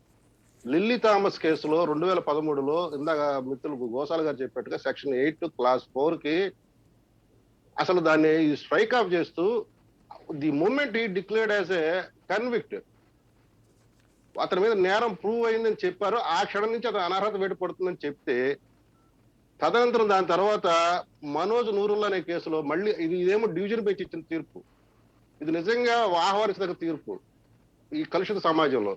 కానీ వెంటనే మనోజ్ నూరుల్లా కేసులో మళ్ళీ సుప్రీంకోర్టు మళ్ళీ ఎక్కువ మంది సభ్యులతో కూర్చొని దీన్ని నలిఫై చేసి లిల్లీ థామస్ కేసుని మళ్ళీ దానికి మళ్ళీ వేరే ప్యాచ్ వర్క్ చేసుకుంటూ పోయింది. ఇట్లా ఇన్కన్సిస్టెన్సీ రాకూడదు సుప్రీంకోర్టు తీర్పుల్లో కూడా నేరమయ రాజకీయాల గురించి. అది ఎంత దారుణమైన దెబ్బతీసినాయి అంటే మళ్ళీ బ్యాక్ టు పెవిలియన్ లోకి వెళ్ళిపోయినాయి ఆ సెక్షన్ 8(4) అనేది. ఇది జరగకూడదు. ఇకపోతే ఇక ప్రజా కోర్టు, చట్టబద్ధమైన కోర్టులు, చట్టాలుగా అమలు చేసే కోర్టులు. ప్రజా కోర్టులో ఎట్లా ఉంటుందంటే భావోద్వేగాలను ఆధారపడి ఉంటుంది సార్ తీర్పులు. ఆ తీర్పులు చట్టబద్ధమైన కోర్టులో అవి పనిచేయవు. ఇందాక పోలందేవి గారు ఉదాహరణ తీసుకున్నారు. పోలందేవి అక్కడ ఉన్న ప్రజలు ఒక అప్రెషర్కి ప్రతీకగా తీసుకున్నారు కాబట్టి ఆమెకు ఓట్లేసి గెలిపించారు. ఎందుకంటే ఆ సమాజంలో అక్కడ దోచేవాళ్ళు తక్కువ మంది, దోచుకోబడ్డ వాళ్ళు ఎక్కువ మంది అవటం వల్ల రివోల్ట్ అగెన్స్ట్ దట్ అప్రెషన్, అది సింబలిక్ గా ఆమెను గెలిపించారు. అంత మాత్రం ఆమె నేరాలు ఎక్కడ కూడా పోవు. నేరస్తుడు ఎప్పుడు నేరస్తుడే, అది నేరం కనుక ప్రూవ్ అయితే మనకున్న చట్టాలు వెసులుబాట్లు ఏంటంటే అది నిరూపించే వరకు కూడా ఆరోపితుడే. కాబట్టి ఆరోపితుల్లో మళ్ళీ తప్పుడు ఆరోపితులు, చక్కటి ఆరోపితులు, సక్రమైన ఆరోపితులు అది మనం చేయలేము, అది కోర్టులే చేయాల. మనంగా డిసైడ్ చేసింది. మన మిత్రుడు చెప్పాడు ప్రజా కోర్టు అని. ప్రజా కోర్టులో జరిగే తీర్పులకి ఈ తీర్పులకి అసలు సంబంధమే లేదు. అక్కడ తీర్పులు ఇచ్చినంత మాత్రం ప్రజా కోర్టులో గెలిచాడని వాళ్ళేమో పరిశుద్ధాత్మలు ఎవరో, పూర్వీకుడికి ముత్యాలు ఎవరో. రెండోది విద్యావంతులు అంటారు. అసలు ఇప్పుడు నేరస్తులు ఎక్కువ తయారైందే విద్యావంతుల్లోనే తయారవుతున్నారు. ఇది నేను నిజంగా చాలా బాధాకరమైన విషయం. మీరు చూడండి, చింతమనేని ప్రభాకర్ చదువుకోలేదా? ఎన్ని కేసులు పెండింగ్ ఉన్నాయి. ఇక్కడ సుబ్బారావు గారు కూడా ఇంకో మాట Correct. అన్నారు, దానికి నేను చెప్తాను. ఈ మనోజ్ ఉన్న కేసులోనే ఆ సవరణ తీసుకొచ్చారు, కానీ అది ఇంప్లిమెంట్ సరిగ్గా జరగట్లా. మొన్న ఎలక్షన్ లో ఇంప్లిమెంట్ చేయాలి, నేను ప్రత్యేక నామినేషన్ చేసినప్పుడు నేను అందరికీ చెప్పాను. కానీ ఏ పత్రికలు, 2 పత్రికలు, స్థానిక పత్రికల్లో ఎవరైతే నుంచుంటున్నాడో అభ్యర్థి, అతను నియోజకవర్గ పరిధిలో ఉన్న పత్రికలో ప్రముఖంగా 2 రోజుల పాటు రావాలి, ఒక రోజు గ్యాప్ ఇచ్చి. కానీ ఏ రోజైనా ఏ పత్రికలో వచ్చినాయా? వెబ్సైట్ లో కూడా పెట్టాలి, ఆ పార్టీల వెబ్సైట్ లో కూడా పెట్టాలి. ఇవాళ ఒక తీర్పు వచ్చింది కదా, ఆ రకంగా మొన్న బీహార్ ఎలక్షన్స్ లో పెట్టనందుకు ప్రతి పార్టీకి కూడా ₹1,00,000 ఫైన్ వేస్తూ ఇప్పుడు ఇవ్వటం జరిగింది కదా. ఇవన్నీ ఆహ్వానిత, ఇది ఇటుక పేరు ఇస్తే బిల్డింగ్ అవుద్ది అన్నట్లుగా ఇటువంటి సంస్కరణలు మెల్లమెల్లగా ఒక్కొక్కటి వస్తే చివరికి పరిపూర్ణమైన నేర రహిత సమాజం ఏర్పడడానికి దోహదం. ఇక్కడ సుప్రీంకోర్టు కూడా చాలా పక్కన మళ్ళీ ఇప్పుడు ఈ తీర్పు ఇచ్చిన తర్వాత మళ్ళీ దీన్ని రివర్స్ చేస్తూ ఇంకో తీర్పు రాకూడదు, అది నేను కోరుకుంటాను, నేను స్వాగతిస్తాను ఆ రకమైన వాతావరణాన్ని. రైట్. ఢిల్లీ Final గా గోశాల్ శ్రీనివాస్ గారు. దాన్ని నల్లిఫై చేయడం జరిగింది. తర్వాత ఇంకొక చిన్న విషయం, ఒకే ఒక చిన్న విషయం గోశాల్ గారి పర్మిషన్ తో. ఇప్పుడు 2017లో ఈ ఎంపీ ఎమ్మెల్యే మీద కేసులు 1581 అండి. అది 2018కి వచ్చేటప్పటికి డిసెంబర్ లో 4122 అయినాయి. సెప్టెంబర్ 2020కి వచ్చేటప్పటికి 4859 అయినాయి. అంటే కేసులు పెరుగుతున్నాయి కానీ ఎక్కడ తగ్గట్లా, కాలం గడిచే కొద్దీ. ఇంకా కాలం గడుస్తూ అది దగ్గర 10,000 ఫిగర్కి వెళ్ళినా కానీ మనం ఆశ్చర్యపోవక్కర్లేదు. ఇది నేను చెప్పదలుచుకున్న అంశం. Right, thank you. గోశాల్ గారు, ఫైనల్గా నేర రహిత రాజకీయం అనేటువంటిది ప్రజల నుండి కోరుకుంటున్నారా లేదా? అలాగే విద్యావంతులే నేరపు చరిత్రలు అవుతున్నటువంటి మాట పరిష్కారం అవుతుందా లేదంటారా? ఇప్పుడు పేదవాడు వాడి కూడు కోసం అంటే నేరం చేయట్లేదండి, నేరమే. ఆ రోజుకు 10 రూపాయలు లేకపోతే చిన్న దొంగతనాలలో నేరం కోసం చేస్తాడు. దేశాన్ని నమ్మేడు, దేశ భద్రతను నమ్మేడు, దేశ భద్రతను నమ్మేయడం కానీ లేకపోతే చేయడు. ఈ నేరం చూసారు, చిన్న నేరాలు, పట్టు కోసం, కడుపు కోసం, తిండి కోసం, దేశం యొక్క ఆంతరిక భద్రతకి దెబ్బతీసేటువంటి మన యొక్క డిఫెన్స్ సంబంధించి లేకపోతే అనేక రహస్యాల్ని విదేశాలకి శత్రువుగా అమ్మేస్తున్న వాళ్ళు top educated, top rank feelers.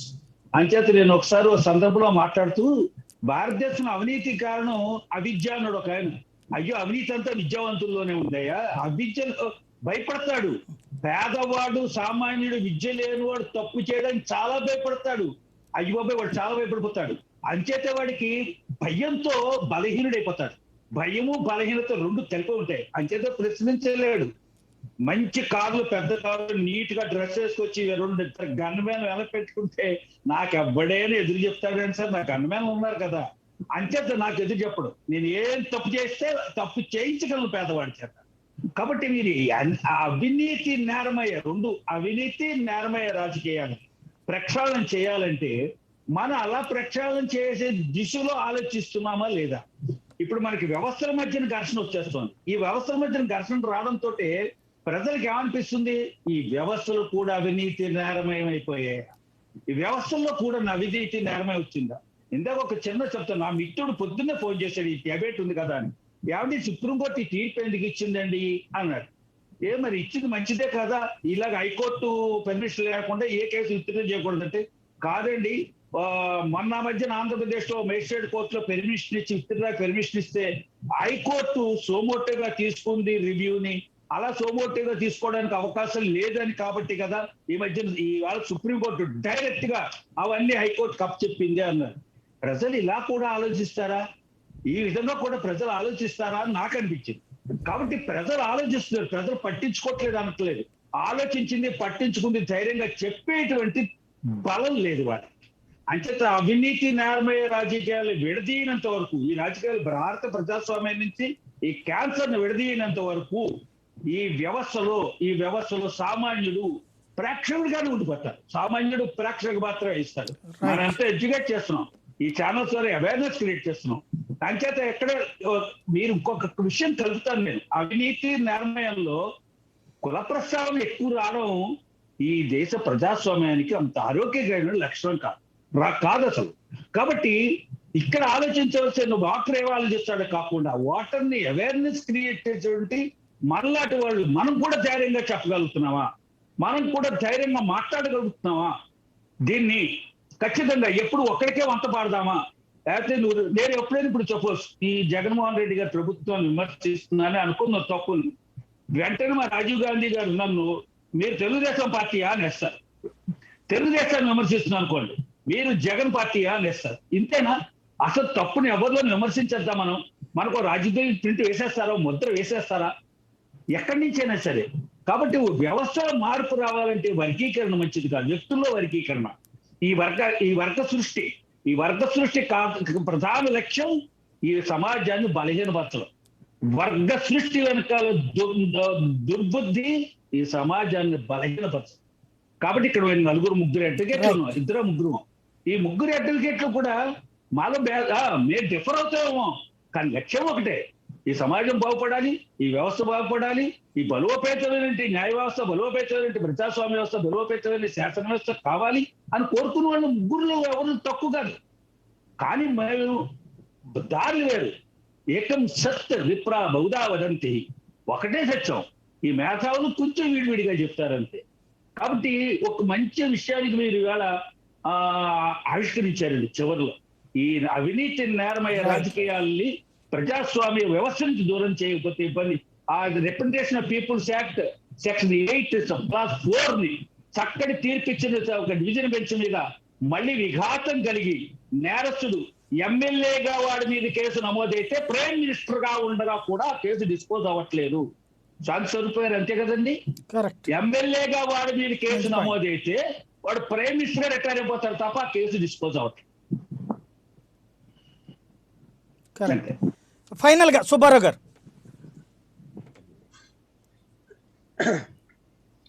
ఇప్పుడు ఒకటి సాయి గారు, న్యాయ వ్యవస్థ తీర్పులు ఇస్తుంది, దాన్ని అమలు చేసేది యంత్రాంగం ప్రాపర్గా ఉండవలసిన అవసరం ఉంది. ఒకటి, ఈ కేసులోనే కేంద్ర ప్రభుత్వానికి ఆదేశాలు ఇచ్చింది, స్పెషల్ కోర్టులు పెట్టండి అని చెప్పేసి అని. స్పెషల్ కోర్టులు పెట్టమన్నప్పుడు చేయాల్సింది ఎవరు, దానికి ఫండింగ్ ఇవ్వాల్సింది ఎవరు? కేంద్ర ప్రభుత్వమే. కేంద్ర ప్రభుత్వం ఫండింగ్ ఇవ్వకుండా, స్పెషల్ కోర్టులు ఎస్టాబ్లిష్ చేయకుండా, లేకుంటే కావాల్సిన ఫైనాన్స్ అసిస్టెన్స్ చేయకుండా ఈ సుప్రీంకోర్టు ఇచ్చిన తీర్పులు అన్నీ సక్రమంగా అమలు జరగడం అనేది కొద్దిగా ప్రాక్టికల్ ప్రాబ్లమే. రెండోది, ఇక్కడ చాలా స్పష్టమండి, ఇక్కడ క్రిమినలైజేషన్ ఇన్ పాలిటిక్స్ అనేది అంటే దాదాపుగా 2500 మంది వరకు సిట్టింగ్ ఎమ్మెల్యేలు ఎంపీలు క్రిమినల్స్ వచ్చారని చెప్తా ఉన్నారని చెప్పేసి. ఇక్కడ మనం ఆలోచించాల్సింది, శాస్త్రీయంగా ఆలోచించాల్సింది ఏంటంటే, అసలు ఈ వ్యవస్థలో ఉన్న లోపం ఎక్కడ? లోపాన్ని చూడకుండా, లోపల ప్రక్షాళన చేయకుండా, లోపాన్ని మనం ఎన్ని చెప్పుకున్నా, ఎన్ని చర్చలు పెట్టుకున్నప్పుడు కూడాను అది ప్రాక్టికల్ గా ఇంప్లిమెంటేషన్ రాదు. ఇది ఇక్కడ చాలా స్పష్టంగా కనబడతా ఉంది. కాబట్టి ఏదేమైనప్పుడు కూడాను ఒక శుభసూచకమైనటువంటి పరిస్థితులు ఈ సుప్రీంకోర్టు ఇటీవల కాలంలో ఆదేశాలు ఇస్తా ఉంది. అది మంచిది. కానీ కొన్ని ఇబ్బందులు కలగవచ్చు కొంతమందికి. ఆ ఇబ్బంది కలిగినప్పుడు కూడాను ప్రజాస్వామ్య వ్యవస్థ బతికి బట్టకట్టాలంటే తప్పనిసరిగా నేరస్థ రాజకీయాల నుంచి వాళ్ళని బయటికి గింటేయాలి. ప్రతి పార్టీ కూడా వాళ్ళకి సీట్లు ఇచ్చేటప్పుడు కూడా సక్రమంగా వీళ్ళు నేరస్థ చరిత్ర ఉందా, వీళ్ళని అవాయిడ్ చేయాలి, ప్రోత్సహించకూడదు. కాబట్టి అటువంటి ఆలోచన పార్టీలోనూ రావాలి, ఎన్నుకునేటప్పుడు ప్రజల్లోనూ రావాలి. అలానే ఎలక్షన్ కమిషన్ కూడా స్ట్రింజెంట్ గా యాక్ట్ చేయవలసిన అవసరం ఉంది. ఎవరైతే నేరస్తులు ఉన్నారో వాళ్ళ పట్ల కఠినంగా వ్యవహరించాలి. అసలు లా కమిషన్ రికమెండేషన్ ఇచ్చిందండి గతంలోనే, నేరస్తులుగా ఉన్న వాళ్ళని ఎన్నికల్లో పోటీ చేయకుండా, నేరారోపణలు ఎన్నుకున్న వాళ్ళందరినీ కూడా ఎన్నికల్లో పోటీ చేయకుండానే శిక్ష కాదు, నేర ఆరోపణలు ఉన్న వాళ్ళని కూడా చేయకూడదని చెప్పారు. దాని మీద చాలా మంది మేధావుల యొక్క ఒపీనియన్ తీసుకున్నారు. కొంతమంది ఒపీనియన్ ఏం చెప్పారంటే, గ్రీవియస్ అఫెన్సెస్, తీవ్రమైన నేరాలు ఏవైతే ఉన్నాయో వాళ్ళని ఎన్నికల్లో పోటీ చేయకుండా చట్టం తీసుకొస్తే మంచిదని చెప్పారు. కొంతమంది ఏం చెప్పారంటే, వామపక్ష భావాలు, లేకుంటే ప్రజల కోసం పనిచేసే వాళ్ళు రాస్తారోకోలు, లేకుంటే భూ పోరాటాలు, లేకపోతే భూములు ఇమ్మనో ఇల్లు ఇమ్మనో ఆందోళన చేస్తూ ఉంటారు. అలాంటి నేరాలు చేసిన వాటిని దీని పరిగణలోకి తీసుకురాకూడదు అని కొంతమంది అభిప్రాయాలు చెప్పారు. ఏదేమైనప్పుడు కూడాను శిక్ష పడిన తర్వాత మాత్రమే వాళ్ళు ఎన్నికల్లో పోటీ చేయకూడని నిబంధన పక్కన పెట్టేయాలండి. ఎవరైతే గ్రీవియస్ అఫెన్సెస్ కి, తీవ్రమైన నేరాలకి లేదంటే ఆర్థిక నేరాలకి పాల్పడతారో వాళ్ళని ఎన్నికల్లో పోటీ చేయకుండా ఉండే విధంగా ఎన్నికల కమిషన్ కానీ ప్రజా ప్రాతినిధ్య చట్టంలో కానీ మార్పులు తీసుకురాకపోతే దీన్ని అంత ఈజీగా అరికట్టలేమండి. కాబట్టి ఆ దిశలో కూడా ప్రభుత్వం ఆలోచించాలి, ఎలక్షన్ కమిషన్ ఆలోచించాలి. లా కమిషన్ ఇచ్చినటువంటి రికమెండేషన్స్, దీని మీద చాలా రికమెండేషన్లు ఇచ్చింది లా కమిషన్ ఇచ్చిన రికమెండేషన్స్ తీసుకోవాలి. అవసరమైతే ప్రభుత్వం దీని మీద అన్ని ప్రాంతాల్లో దేశవ్యాప్తంగా ఒక చర్చ పెట్టి దాని మీద ఒపీనియన్ తీసుకొని ఒక నిర్ధారణకు వచ్చేసి ఈ మెనేస్ని తొలగించకపోతే ప్రజాస్వామ్య వ్యవస్థ బతకదండి. ప్రజాస్వామ్య వ్యవస్థ మనుగడ కావాలంటే డెఫినెట్ గా ఈ మార్పులన్నీ రావాల్సిన అవసరం ఉంది. సాయి గారు, రైట్, థ్యాంక్ యూ అండి. రాజీవ్ గాంధీ గారు, శాంతి ప్రసాద్ గారు, సుబ్బారావు గారు, గోశాల శ్రీనివాస్ గారు. ఇది పరిస్థితి. 2 అంశాలు ఒకేసారి చర్చకు వచ్చినాయి. అందులో ఒకటి జగన్ కేసులలో ఈడీ కేసు విచారణ, మొదట ఈడీ కేసులను విచారణ చేయడానికి హైకోర్టు అనుమతించింది, తర్వాత సిబిఐ కేసులు. ఇది ఒక రకంగా పెద్ద పరీక్ష. అదే సందర్భంలో దాన్ని నిరూపించుకోవాల్సిన బాధ్యత జగన్మోహన్ రెడ్డి గారి మీదనే ఉంటుంది. దాంట్లో క్లిష్టమైనటువంటి పరిస్థితి ఫేస్ చేయబోతున్నారన్నటువంటి నిపుణులు చెప్తున్నటువంటి అంశం. రెండో వైపున నేర చరిత్రలో రాజకీయాలకు సంబంధించినటువంటి వ్యవహారంలో సుప్రీంకోర్టు ఇచ్చినటువంటి తాజా ఆదేశాలు నేర చరిత్రలని రాజకీయాల నుండి దూరం చేస్తాయా అన్నటువంటి ఇన్డెప్త్ అంశం. బట్ అది స్పష్టత లేకుండానే సాగిపోతూ ఉన్నటువంటి వైనం అయితే కనబడుతుంది. ఇది అంశానికి సంబంధించి తాజా అప్డేట్తో సరికొత్త బిల్డింగ్ మరి కాసేపట్లో మీ ముందు ఉంటుంది. చూస్తూనే ఉండండి ప్రైమ్9.